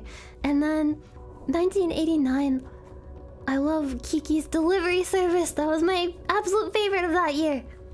And my favorite of 1988 is Akira, obviously. What kind of... the guy gets a blowjob? Yeah! That's why it's the better Gremlins movie! All the fucking gremlins like wreaking havoc in the city. It's... and giving blowjobs and... Hey, the female gremlin... You have to admit that you would. You would. Just look at her. Hold on.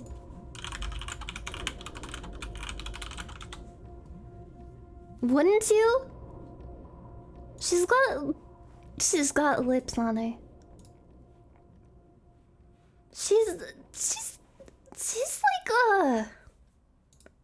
you know, Gruntilda from Banjo-Kazooie. I almost said Donkey Kong.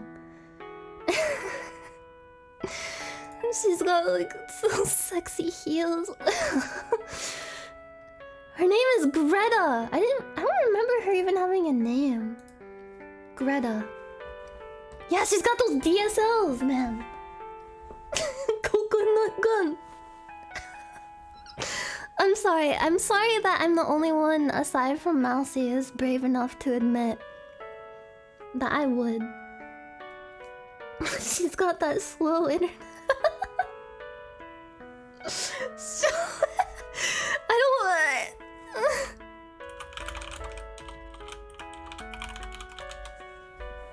Okay.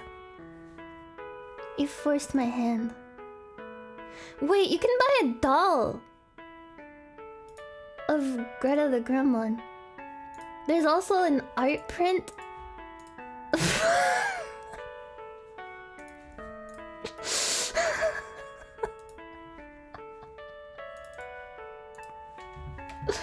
Okay, get ready.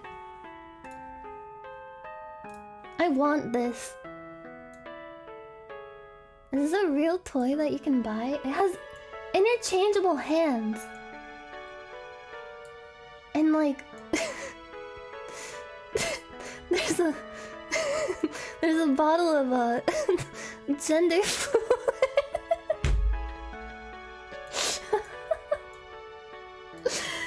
She even comes with the fucking feather boa. And then I think this is something you can buy on eBay. I don't. Hold on. It's like an art print. Someone painted this. Oh my fucking god.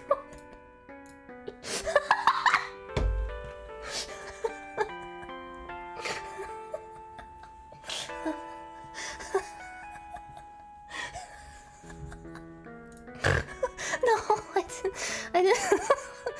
I know what boys like. I know what guys want.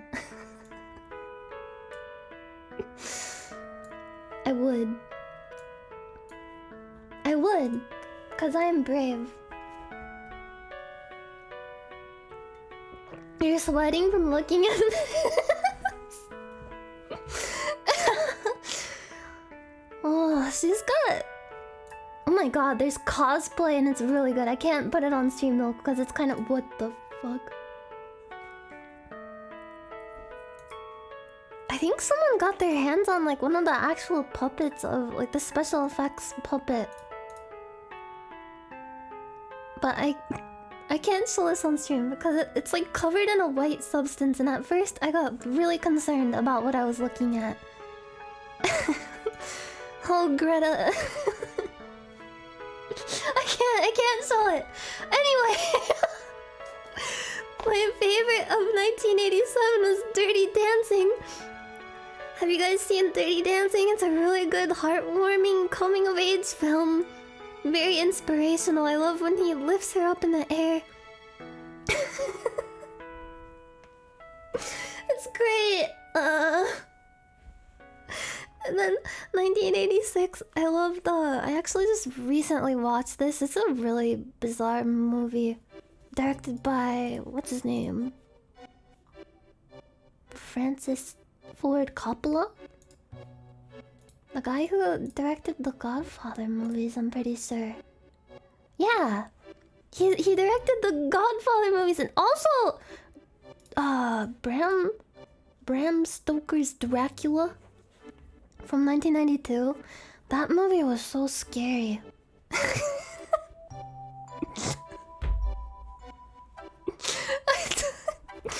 I'm a professional film reviewer. I'm gonna watch Drive and then put out like a 30-second long podcast post-watch of Drive and be like, hello everybody, welcome to my podcast, I'm Nyanners, and this is Nyanners' film review. Just watched Drive the other night, it stars Ryan Gosling. It was really scary. And then it just ends. Or I do like an ad read.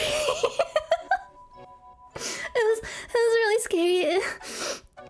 And also, if you guys like to read, you can use my Audible code.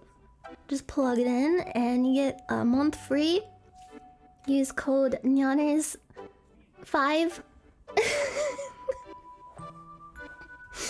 Drive, good movie, it was really scary. And for my next review, I watched Caligula, and it was scary. Speaking of which, NordVPN. Caligula balls.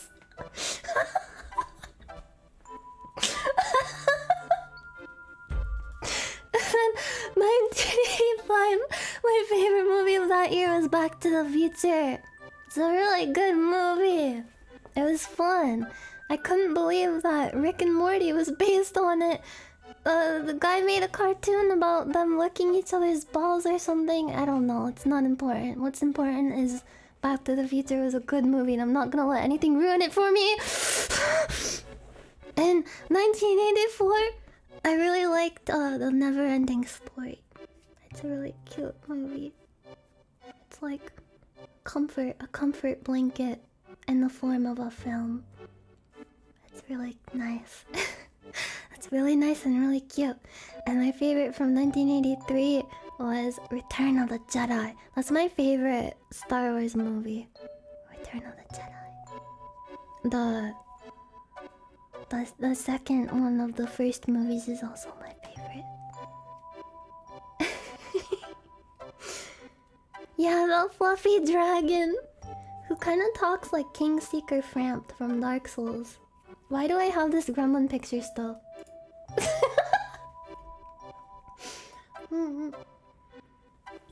How is my age showing? I was not alive in the 80s. What I did with this list is I'm doing my favorite movie for every year. Every year that movies were a thing. It's a work in progress. Oh, I mean, I'm hundreds of years old. Of course I've seen all these movies from the 80s when they came out in theaters in the 80s.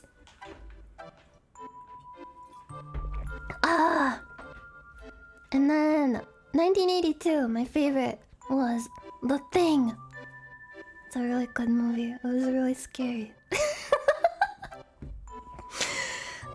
I don't wanna... It's hard to talk about movies because I don't want to spoil them.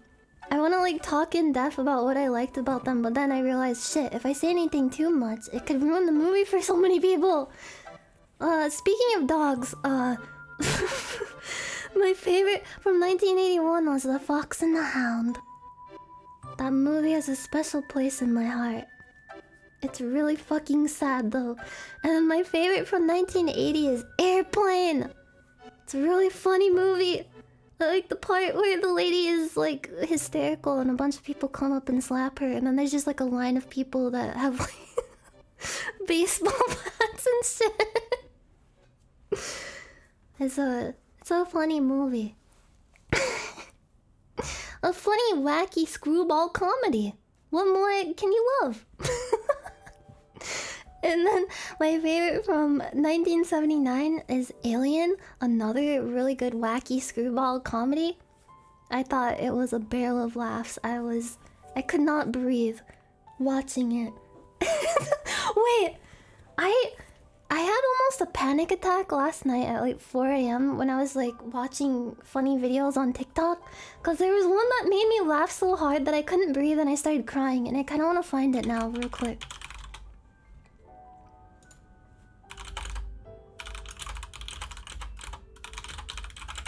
It's like, I don't remember the name of the person.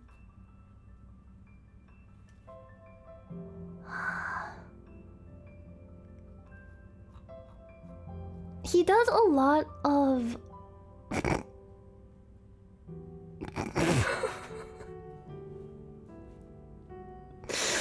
I'm sorry, I was searching for something and you know how a bunch of like random, completely unrelated videos come up on YouTube? There's one that says he's been locked in this machine for almost 70 years and the thumbnail is like a red-faced, like wax dummy of a dude in a machine making like like a cringing face and it made me laugh.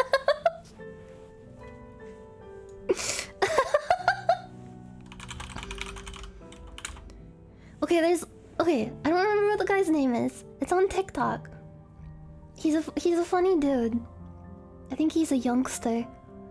And one of the videos, because I don't want to spoil the one that I want to show, but one of the videos is like, if I get mad, I turn into a dog eating shredded cheese. He's like watching a video of hydraulic presses and then he's like, no, don't do it. And then it like his camera just switches to a video of a dog eating shredded cheese. Who is this person? I need to locate this video. He really does turn into a dog eating shredded cheese. Fuck, maybe I can just look at my liked videos on my TikTok account. Oh, could you guys be a dear and help me find the TikTok application on my phone? Oh, jeez. Oh, I think I found it. Okay. Alright. I couldn't even figure out how to find my liked videos last night. I was like, shit. I really like this video. But I can't find where I liked it. Oh, I found the I found the video. His name is Jakester. Fuck! His name is not Jakester. Fuck.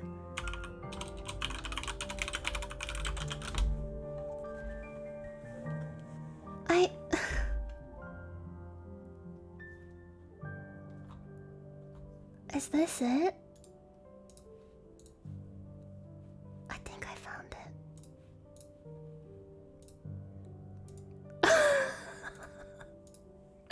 I think I... Okay, I found it, you guys. I successfully found the thing that I want to show. Everyone, please give me a round of applause. I actually found the thing that I was talking about all by myself. Thank you so much. I would like to thank my mommy for birthing me. Thank you, everyone. Thank you for all of your support during this trying time. Moonboot donated $25 and said, Greta doll fund. What kind of doll? Like a real doll? Okay. This video... I laughed so hard at this video last night that I started like choking and crying and I thought I was actually going to die. I thought I was going to have a heart attack and die. And just watch, it's not even going to be that funny. This always happens to me. I watch something late at night and it's the funniest shit I've ever seen and then I'm like, oh my god, you guys, you have to see this, and I show it and they're like, funny video. Thank you, Grandma. Turning into a cat when I think I'd die. Let's go. Alright, survival rate 10%. Oh yeah, I'm in the back seat, so I'm surviving this. This is pretty easy. Next one. Oh, I was in the trunk. I survived this one too. Let's see. This one I'm in the front seat, so I should be good.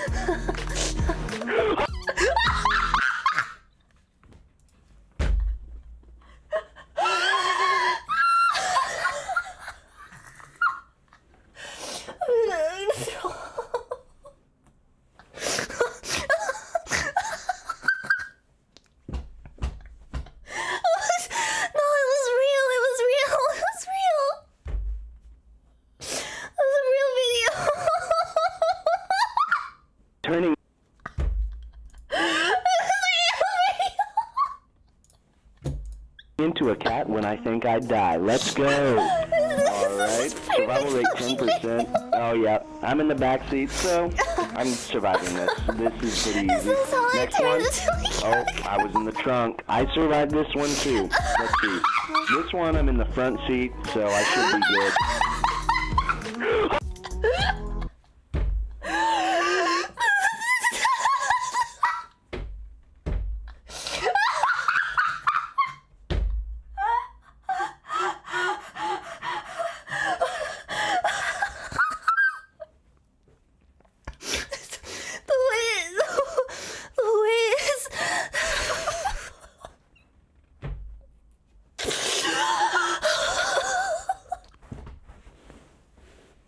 The way the scream cuts off.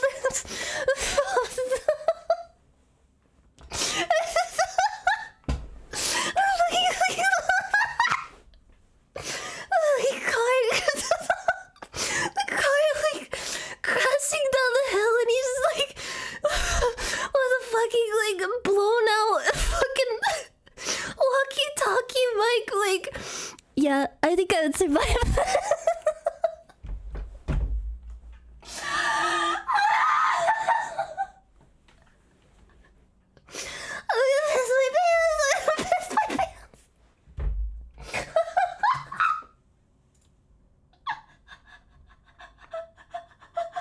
I sound like a panting dog. Oh.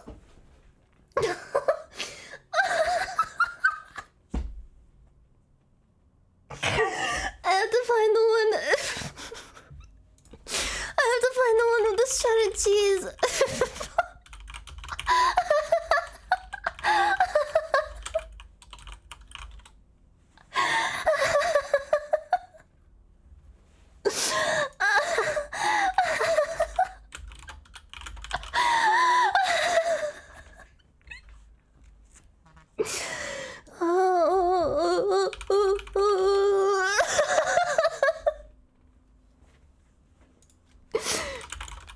I can't find it. I can't.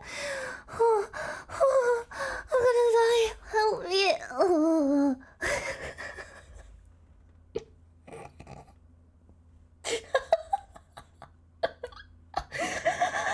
sorry. I can't. Oh fuck! I don't even. It's not even that funny.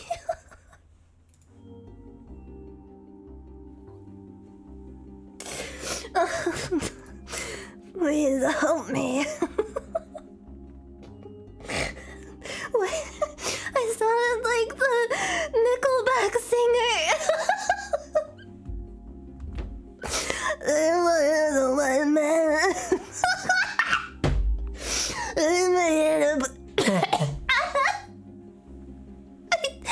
I did the Nickelback singing and I gagged. Oh. Going at the poor man stealing, and this is how you remind me of what I really am.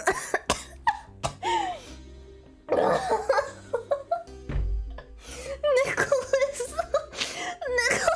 Elbeck.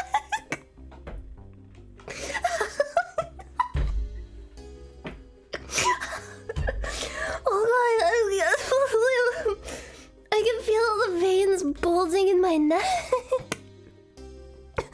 Oh. Okay, I found. How do you watch TikToks on like the browser? How do people do this? I found the TikTok. Blam. If I get mad, It's so loud. It's so loud. I'm sorry. Why are TikTok videos so loud? On like the browsers.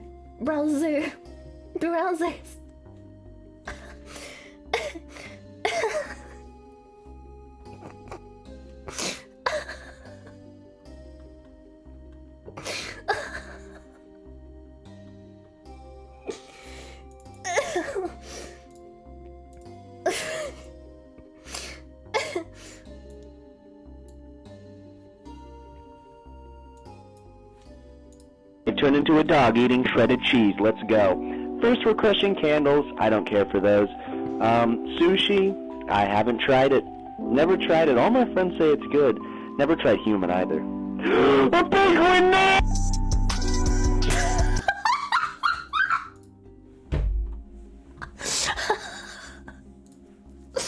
Why is humor like this now? Why has humor become so distorted that this is what we laugh at as a society?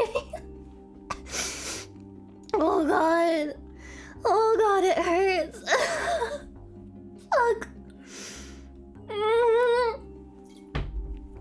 I'm okay. I thought I laughed at it too much already last night. I didn't think that there was more laughter inside of me that needed to come out. It was like, expressing my laughter gland. Holy shit. Okay, anyway, what was I talking about again? I was talking about movies. Yeah, I really like Grease. 1978. Grease is a solid movie, a really good musical. You know what I want? You know what I want? You're the one I want. Flawless segue, thank you. I'm a really good podcaster. And my favorite from 1977 was Eraserhead. Has a funky little baby in it. It's a really good movie. My favorite from 1976 is Carrie. It wasn't a really good adaptation of the book, but it was a good movie. I will die on that hill. And my favorite from 1975 was One Flew Over the Cuckoo's Nest, which is also one of my favorite books of all time. Really good book, really good adaptation. Really good. Good stuff. 1974. I love Blazing Saddles. I love a lot of films by that director, they're very funny. And 1973, I liked The Exorcist.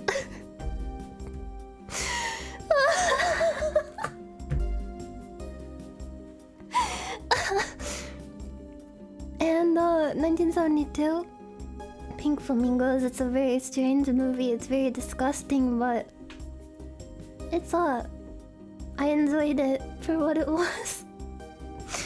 And then 1971, I watched this movie when I was like 12, and it's a controversial movie. I enjoyed the book and I enjoyed the movie, but it is a very dark movie. A Clockwork Orange. It's very upsetting to watch, but it's like the like movie part, you know? Like how things are shot. It is a very interestingly, like, has a very interesting aesthetic, and it's a very upsetting movie. I don't know why the fuck I watched that when I was 12 years old, but I did. But yeah, I didn't really watch anything else from 1971, so it was like, I guess A Clockwork Orange is my favorite from 1971. And then my favorite from 1970, which is where I left off, is the Aristocats.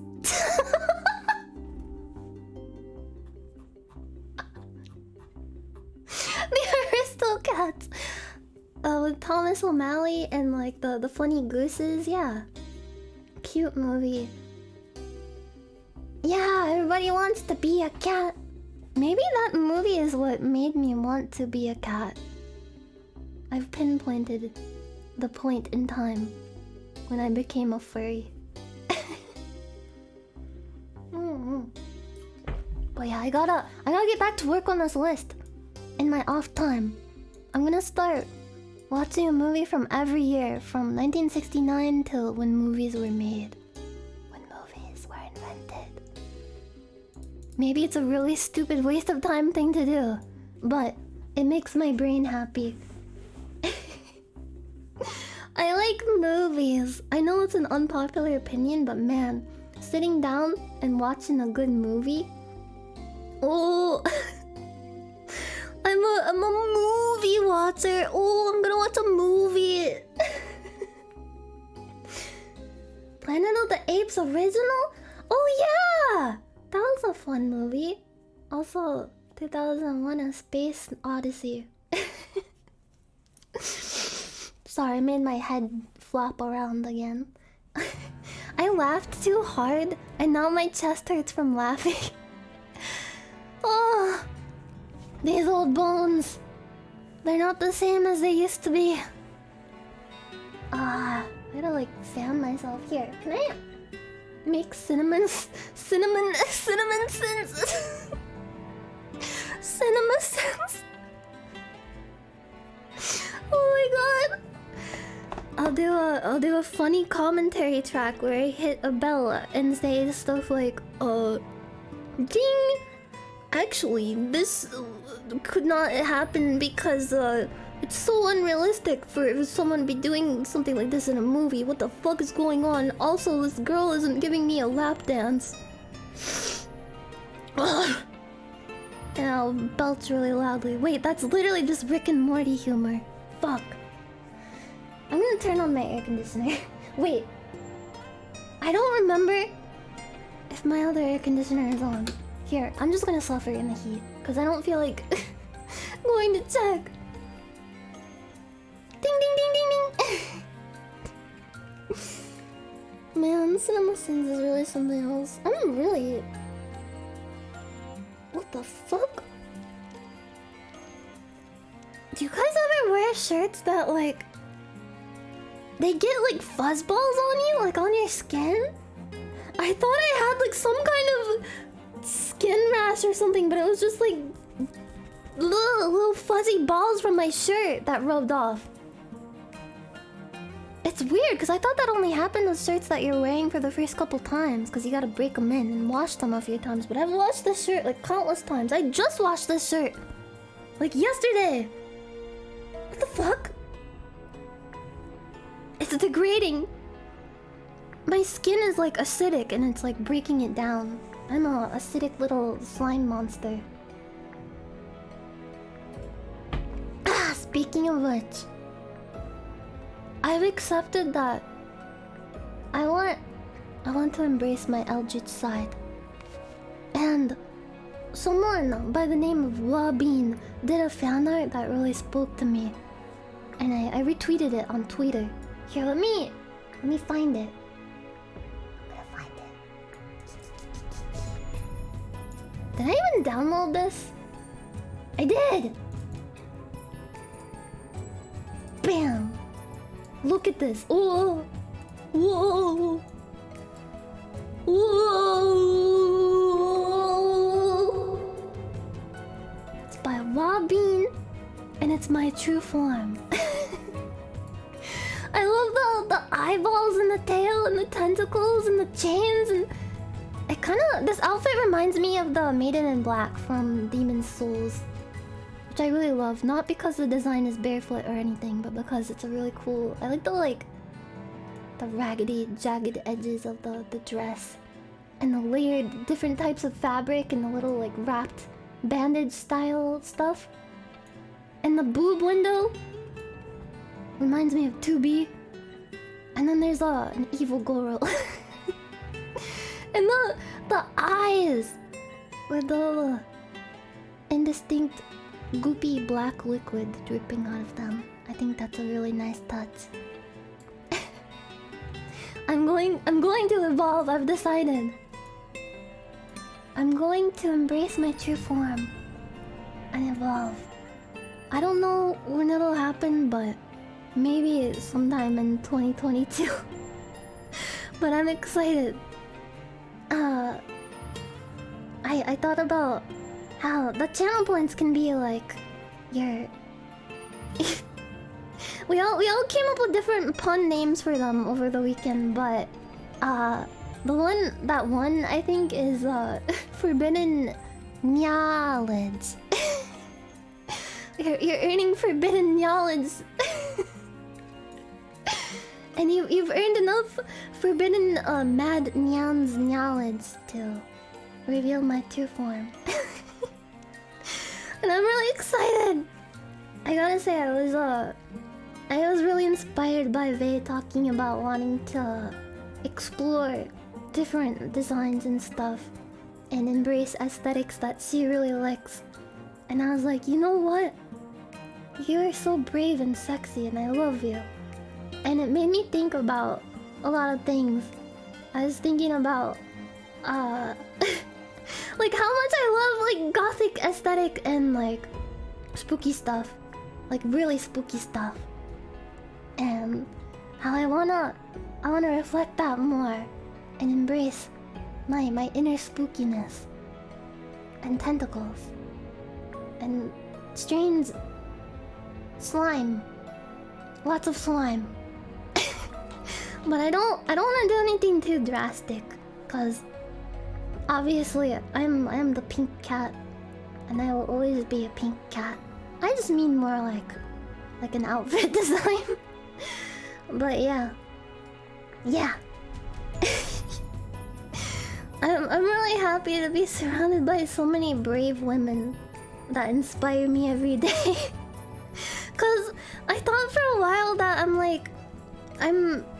I'm pastel ooh cute girl and cannot be anything else, but seeing Vey just like dive headfirst into just like redesigning stuff and going after what she feels is an aesthetic that she vibes with more is something. Oh my eyes. It's just so cool. I was like, shit. I should chase my dreams too. My eldritch dreams. Yeah. But my Halloween outfit will be like a preview of that, in a sense, I guess. It'll be like demoing it to see how how it feels in the grand scheme of things, but I'm excited. I've been thinking about a lot of stuff. Yeah, I'm a shapeshifter. So why can't I grow several slimy appendages? I just love design and stuff in general.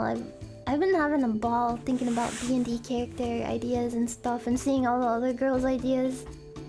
Everything is coming together. Yeah, if you don't have enough insight, this is what you see. But if you have 30 insight, you see something much more terrifying and greasy and smelly. I'm going to shift the shapes around. I'm gonna mold them like Play-Doh in my little hands. My little grubby paws. I will grant you eyes.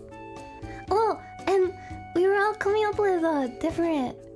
Cause I like the word... I like how everyone called themselves Neanderthals, but at the same time, it feels too bad to call people a Neanderthal. Like, I thought I'd get used to it. I thought it'd be like, oh, it's like a term of endearment. I'll get used to it. But whenever I say it, I'm like, oh, I'm sorry. And it doesn't really... Neanderthal is a really funny pun, but it doesn't really evoke anything to do with me aside from the Nya pun. So I thought, why not just start a cult? I'm just gonna start a cult, and then you guys can all be my Nyakolites or something. I don't know who came up with that, but it was a really good pun. I gotta keep the Nya because it's too cute.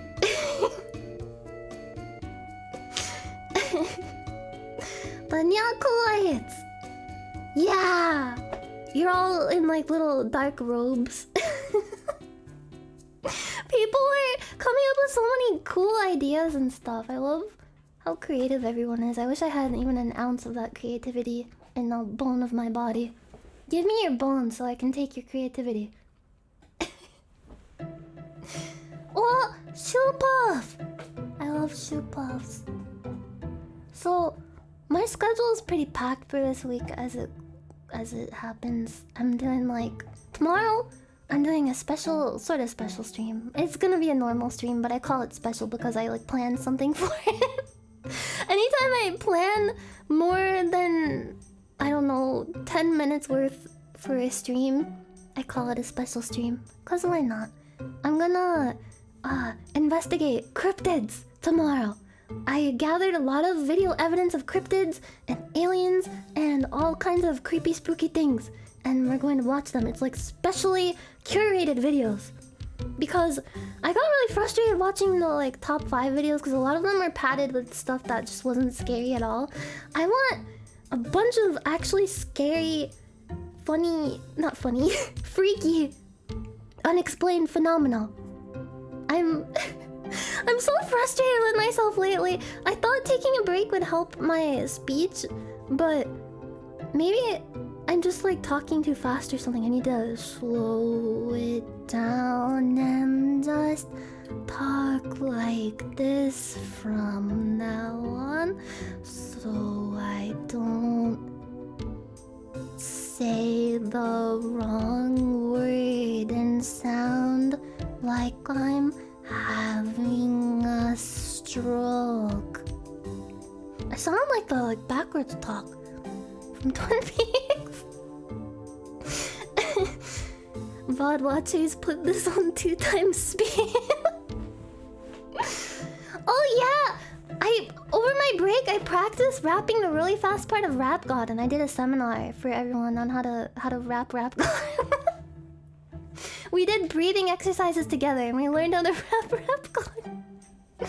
Anyway, I'm so frustrated with myself lately. It's part of the reasons why I'm burning out is I'm like, I get up here and I stream and I'm like, alright, you're nervous, but you can do this.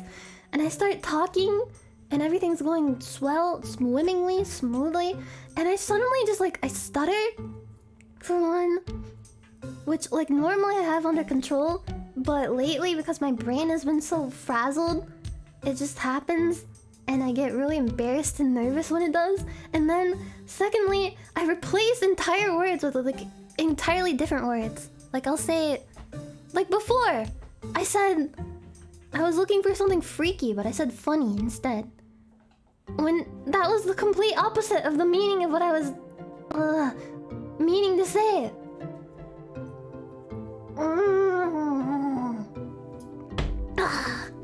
But yeah, it's frustrating. But maybe what I need to do is just talk more. Cause I don't really talk much outside of streaming. That's probably why. I need to just take some kind of class where I'm forced into talking and just talk and talk and talk and talk. Cause when I turn out the stream, outside of like saying a few things to like friends in a call or something, I just sit here. I don't say a fucking word. I have my inner monologue going on, but I don't say anything. So then when I go on stream, I don't have much practice. I'm really rusty, so I guess that's why I have so much trouble speaking, which is weird. Cause I thought that when I stream a lot, that I would get better, but it turns out I gotta work that speech muscle at all times. Or when I stream, it'll fail me. It will atrophy. And I will say things like spaghetti when I'm trying to remember the word for chains. I actually do exercises before stream. I do breathing exercises. I dance around to music to get myself loosened up. I bounce around, and the karaoke before stream helps a lot to get the jitters out. I shake them out. I shake. And then I feel a little better. I get hyped up. But the nervousness is still there. I shake my hands. When I get excited, I shake my hands. And it makes a really disgusting noise. I'm spilling my spaghetti! Yeah, shake it off. That's what T Swift said in her beautiful song, Shake It Off. My inner monologue is like the sound of a dishwasher breaking, and really distant chanting with reverb. Hold on, I'm gonna simulate this for you. Because it wasn't enough for me to just explain it verbally.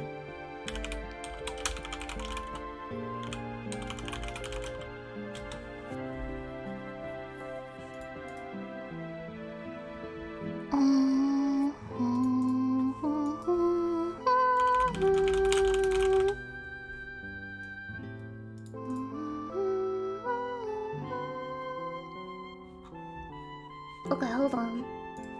Is this a good dishwasher?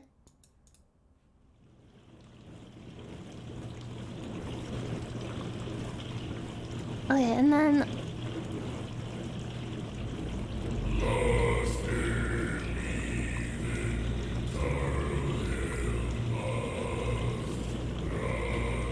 you like zoom in on my brain and you just hear this.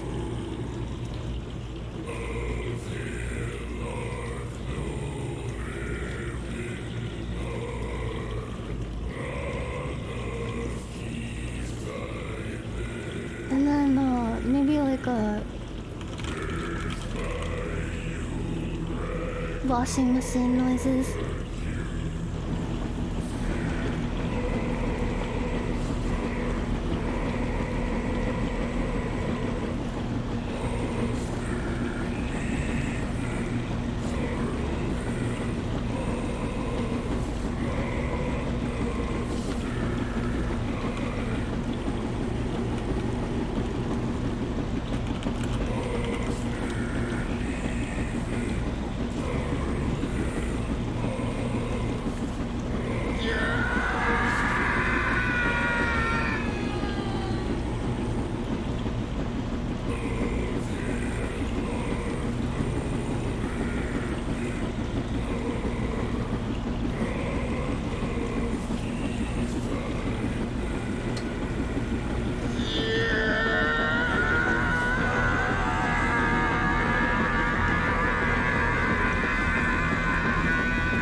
This is actually weirdly relaxing. The like rhythmic sounds of the dishwasher with the demonic chanting from Doom. I just invented a new genre of music.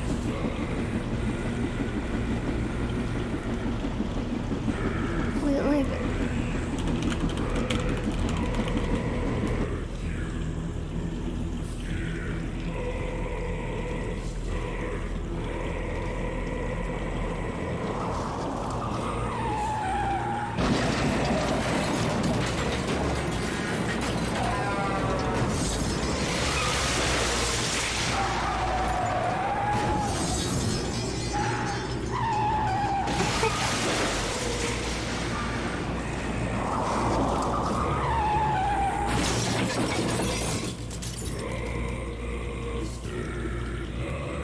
I have to pee.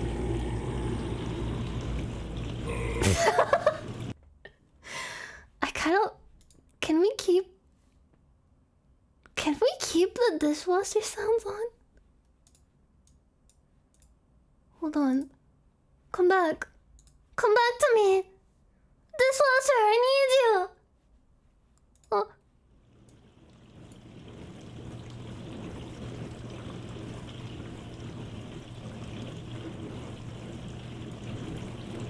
So yeah, I practiced the fast rapid fire rap god, but I probably don't remember how to do it. Rap god with dishwasher sounds in the background.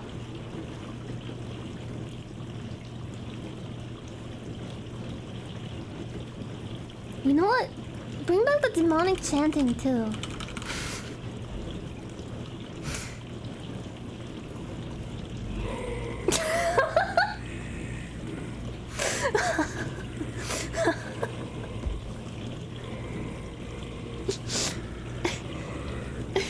Okay, the best part of Rap God, it's like...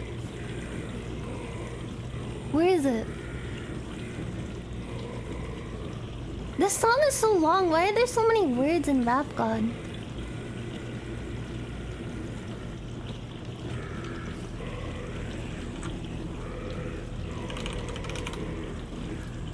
Okay. Lyrics coming at you at supersonic speed. Some of them are you assuming I'm a human? What I gotta do to get through to you? I'm superhuman, innovative, and I'm made of rubber so that anything you say is ricocheting off of me, and it'll glue to you, and I am devastating more than ever, demonstrating how to give a motherfucking audience a feeling like it's levitating, never fading, and I know the haters are forever waiting for the day that they can say I fell off, they'll be celebrating, 'cause I know the way to get motivated. I make elevator music, you make elevator music. That's how you rap God. Just play that back on 2 times speed and then I'll have done the whole verse perfectly.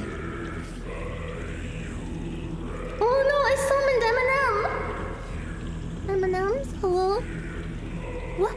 You want me on your new album? That's coming out in 2022? Huh? You know what? No. Fuck you. Don't call the M&M's at 3 a.m. You won't believe what happens. Wait, I wanna try this. At fast speed. It's so fast and it's coming at you at supersonic speed. I'ma kill you.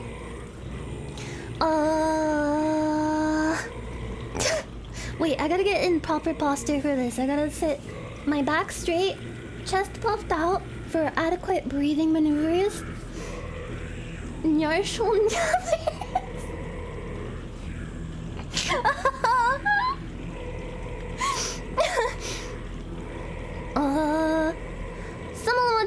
Someone I'm a human, what I gotta do to get through? I'm superhuman, innovative, and I'm made of rubber so that anything you say is ricocheting off of me and I'll glue to you, and I'm devastating more than ever, demonstrating how to give a motherfucking audience a feeling like it's levitating, never fitting, and I know the haters are forever waiting for the day that they can say I fall off, they'll be celebrating. 'Cause I know the way to get them motivated. I make elevating music, you make elevator music.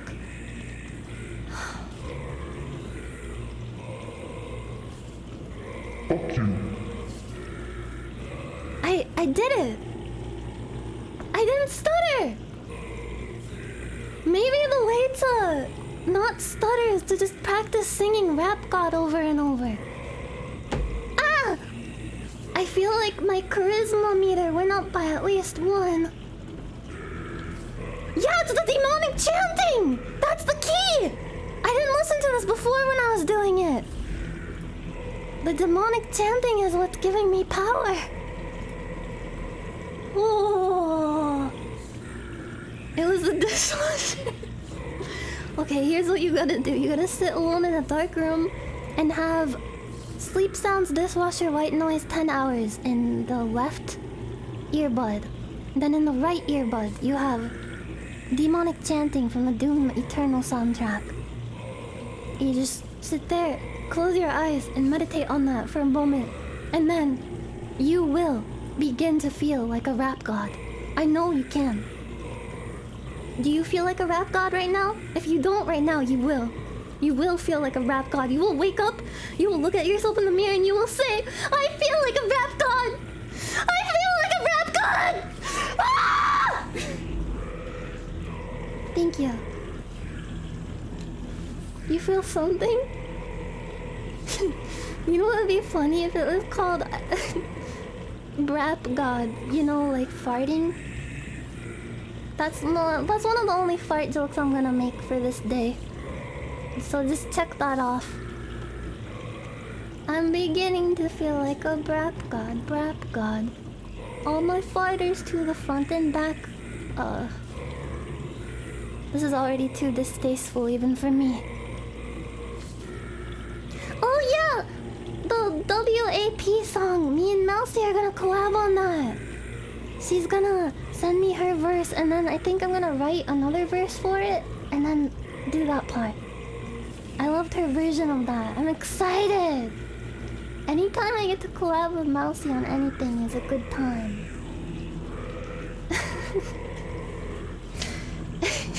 Please play Doom Eternal. I can't. The last time I tried, I got really sick. I don't know, maybe... You know what? Maybe I'll try again. But this time I'll just take motion sickness medicine. It's a really cool game. I love it a lot. I played the... What was it for? One of the first Doom games. My dad played it a lot. And I watched him play a lot. You have to kill the demons. That's all. Thank you. Oh my god. The dishwasher sounds are actually making me feel like I have to pee. Thank you so much. Deso. Deso. Deso. Deso, deso, deso. Deso, deso, deso. I've reached max cringe. The radio crackled. No, John. You are the cringe.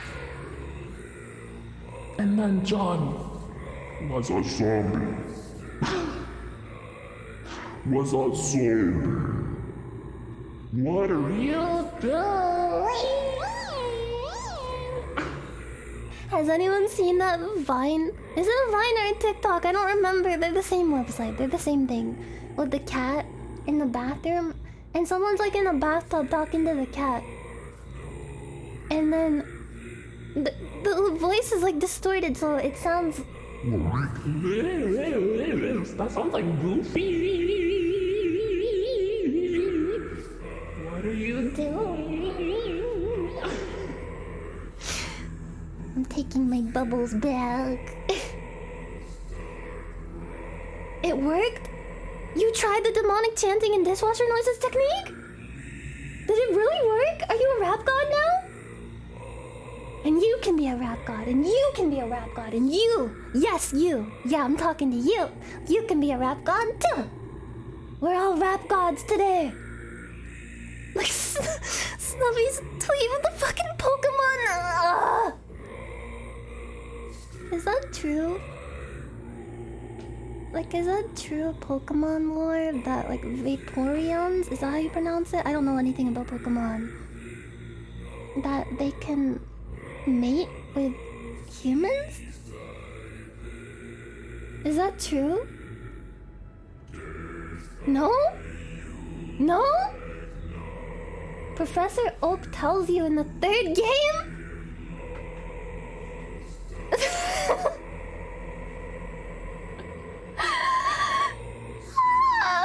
I watched that whole video. Her face keeps getting more distorted with the Eminem rapping about Pokemon sex in the background, and it really is one of the videos that I've ever seen. Nintendo personally confirmed Vaporeon human sexual relations. But... Why? Why did they do that? Why? It's canon?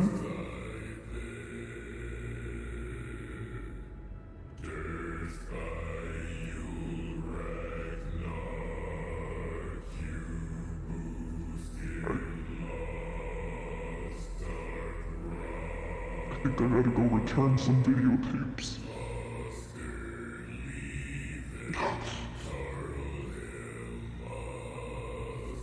Wait, F? What? Okay, stop talking about Pokemon sex. Stop it. Stop it. Stop. I really stop. No more. No more forbidden knowledge. I think it's just Twitch. Twitch is having an oopsie fucky wucky, but I was actually gonna end stream pretty soon here anyway. What the hell? Why does it do that? It's still doing it. It's going up. Wait, I'll turn off the demonic chanting if that's what you want. Here, listen to the comfy music. Stream is buffering. Oh, I'm gonna scream. I started talking about forbidden Pokemon knowledge and now I'm suffering for it. Snuffy, why? I'm being silenced.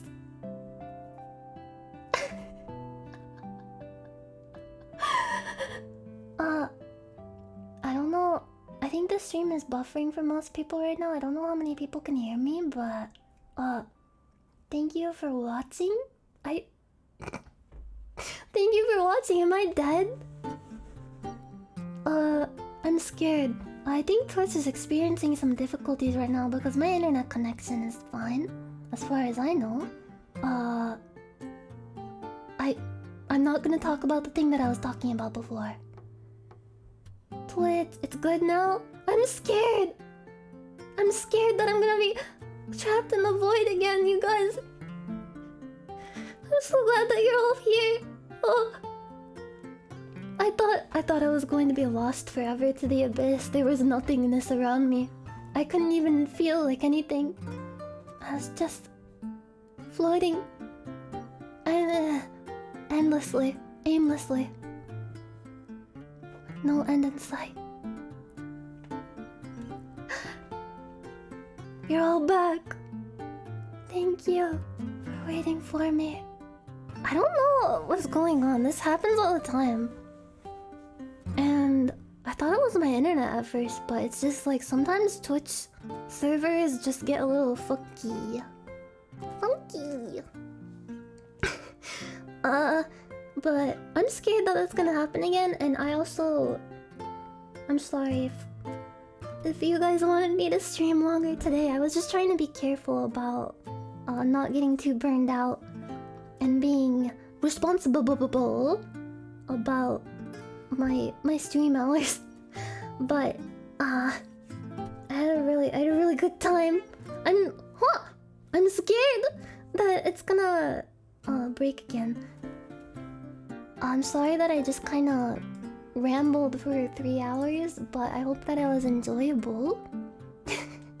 And then tomorrow, as I said, we're gonna be doing a cryptid and spooky stuff in general investigation, and also sorry, hiccup. Also, I'm probably gonna try to play Night Delivery again now that I've figured out what was wrong with the game, and maybe some other scary games. Who knows? It depends on how much time the cryptid investigation takes. And let's see. Let's look at my schedule. Yes, Tuesday, tomorrow, cryptid videos at around 12 or 1 p.m. PT. And then Wednesday, I'm gonna be off stream and I'm tentatively doing a collab with Mousy. It's kind of up in the air right now because she has been not feeling super well, and I'm sending her the best well wishes in the world because there's a plasma shortage going on. And I hope that they give her plasma soon. Give it to her. But yes, it depends on how things are going with her, and whatever happens, it'll work out. We can just like reschedule it to whenever it's whatever. But yeah, so Wednesday, tentatively a Mousy collab off stream. I'll be on Mouse's stream for that. So you can watch her on Iron Mouse on twitch.tv. And then Thursday, I'm probably gonna play Heavy Rain for the first time. I got it for the PS5, so I don't have to worry about my computer exploding when I play it, because some of those games are just like really weirdly ported to PC. Yes, donate plasma if you can. I am definitely going to, once I get my shit together. My sleep has been so messed up and I've been living like a little bastard. But once I get my stuff, my shit back on track, I'm gonna donate my blood juice. Cause I've always wanted to. I have O negative blood, which is a universal donor, but I can only receive O negative, which is interesting. So I like to donate blood and plasma. I'm scared of needles, but fuck it. There is a definite shortage of blood and plasma right now because of COVID going on, and they need all the help they can take. So even if you're scared of needles, if you got some good blood in you, please consider offering that up. Cause it's okay. You'll just make more of it. Just they stab you, they take the blood, and then you eat a fucking granola bar and you're good to go. And then you could help someone just by doing that. Yes. Please consider donating if you can. And yeah, Heavy Rain on Thursday. Haruko started playing that and I watched some of her playthrough, but not all of it because I didn't want to spoil myself too much, but it looks very funky. I love funky games. And then speaking of funky games, Friday I'm gonna play Life is Strange.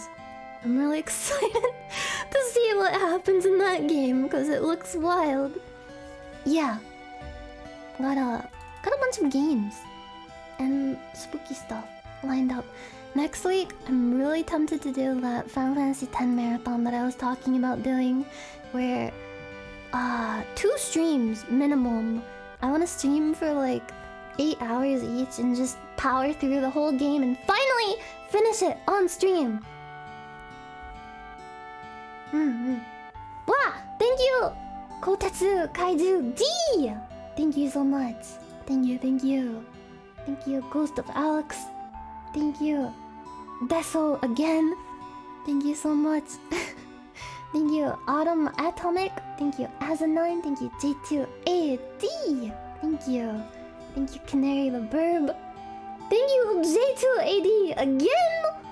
Oh my god. Thank you. Oh yeah, maybe next week I'd love to play Deadly Premonition. Is that... Can I get that on a console? Because I heard the PC port is just abysmal. Yeah, I wanna play Deadly Premonition too. And also LA Noire. I'm heavily considering those for next week, at least. I gotta finish Heavy Rain though. And Life is Strange. Thank you. Hengate Draws. Thank you, Canary the Burb. Thank you, Electric Pickle. Thank you, 65613JK. Thank you. Thank you, Coolest Man. Thank you, Mao. Thank you, Locam123. Thank you, Paranoiac PI. Thank you, the Gaming Perv. Thank you, the Gaming Perv. Thank you, Diggy Dog. Thank you, Solar Dweller. Thank you, Pencil Perez 104. Thank you so much. Thank you. Okay, I think I'm all caught up. Deadly Premonition is on the Switch? Really? Is it a good port? All the ports are pretty bad. Ooh. Well, at least with the Switch one, I don't have to worry so much about my computer catching on fire. VR LA Noire? Oh god, that sounds immersive. I want to become a detective in the noir times. I want to doubt people. I want to shake my finger in their face and say, I doubt you. You are doubt. Shout out Gaming Pervert. Thank you, Gaming Pervert. Oh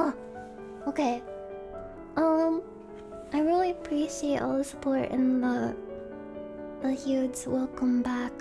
I'm excited to get back into the swing of things once again. I'm sorry I keep taking these breaks because I get really burnt out or something happens unexpectedly. Like the whole situation that happened last week that I won't get into again. But I really appreciate everyone sticking by me, and when I come back, you guys are always so nice and so supportive. And it makes me feel dumb for ever worrying about anything. Because whenever I take a break, I'm like, oh my god, when I come back, everyone's going to forget that I even exist. I'm just gonna cease to exist. People will get bored and leave, but no. That's dumb. Thank you. Thank you so much. Who are you? Fuck! As a regular pervert, I feel left out. Not all perverts have to be gaming perverts. Maybe you're a woodworking pervert.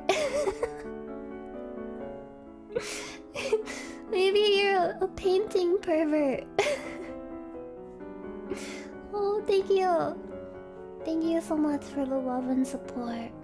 I hope you guys have a wonderful rest of your day.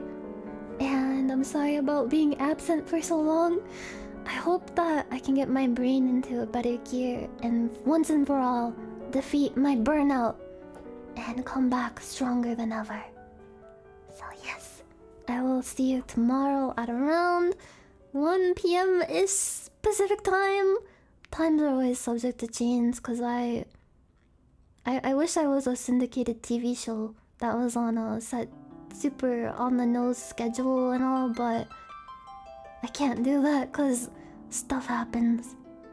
And it so happens that most of the time before I go live, I'm just like sitting there sweating and shaking like, oh shit, oh fuck, oh shit, oh fuck. But then I go live and I have a lot of fun. And it turns out that there's nothing I needed to worry about so much. Let's see. Let's see.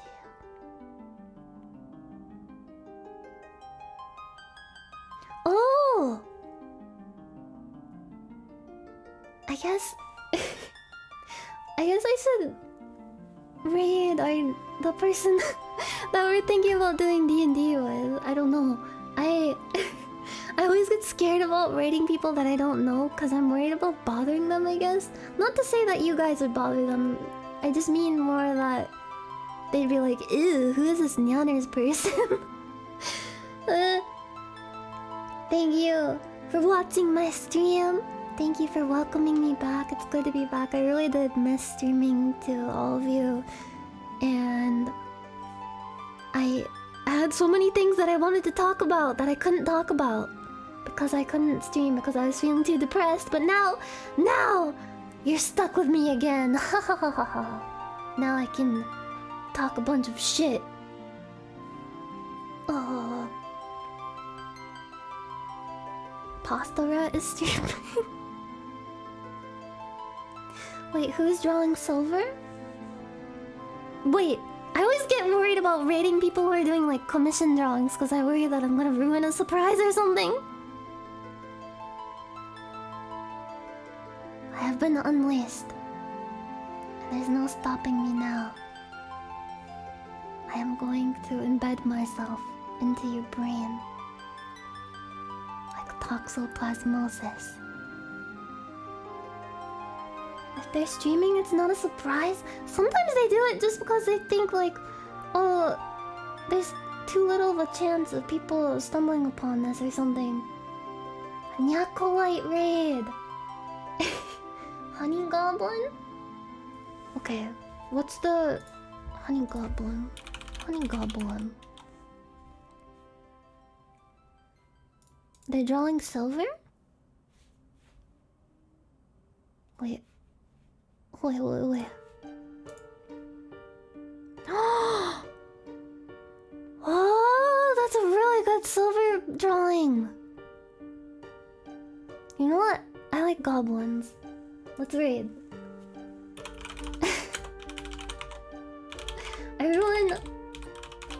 give a nice warm greeting to Honey Goblin.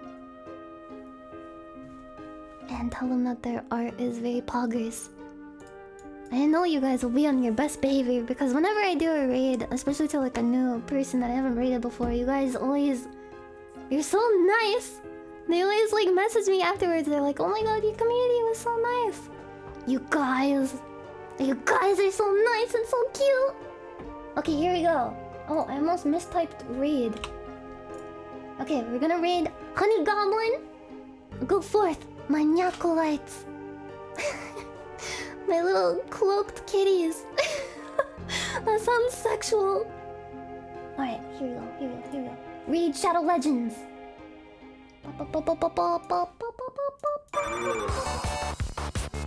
Ah! Who's honking at me? Alright, everybody. Get on raid train. We're gonna raid Honey Goblin. Boy next door.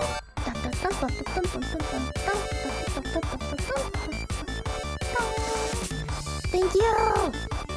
Thank you for watching, everybody! I really appreciate it! I hope you had a nice time, I hope you enjoyed your stay! And I hope you will continue to enjoy your stay over at Honey Goblin's channel. Enjoy the art, enjoy the cute goblinness. Thank you! I'll see you tomorrow! Ah, thank you!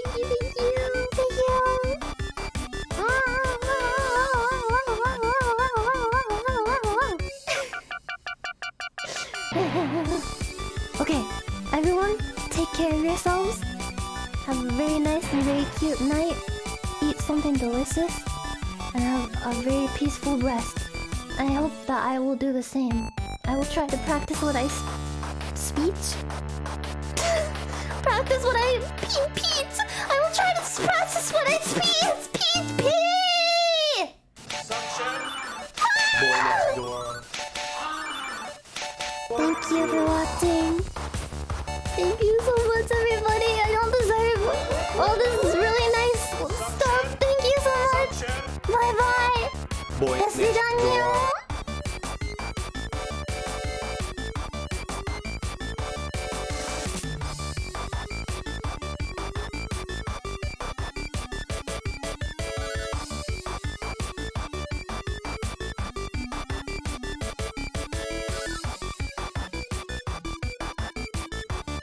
Why are you still here?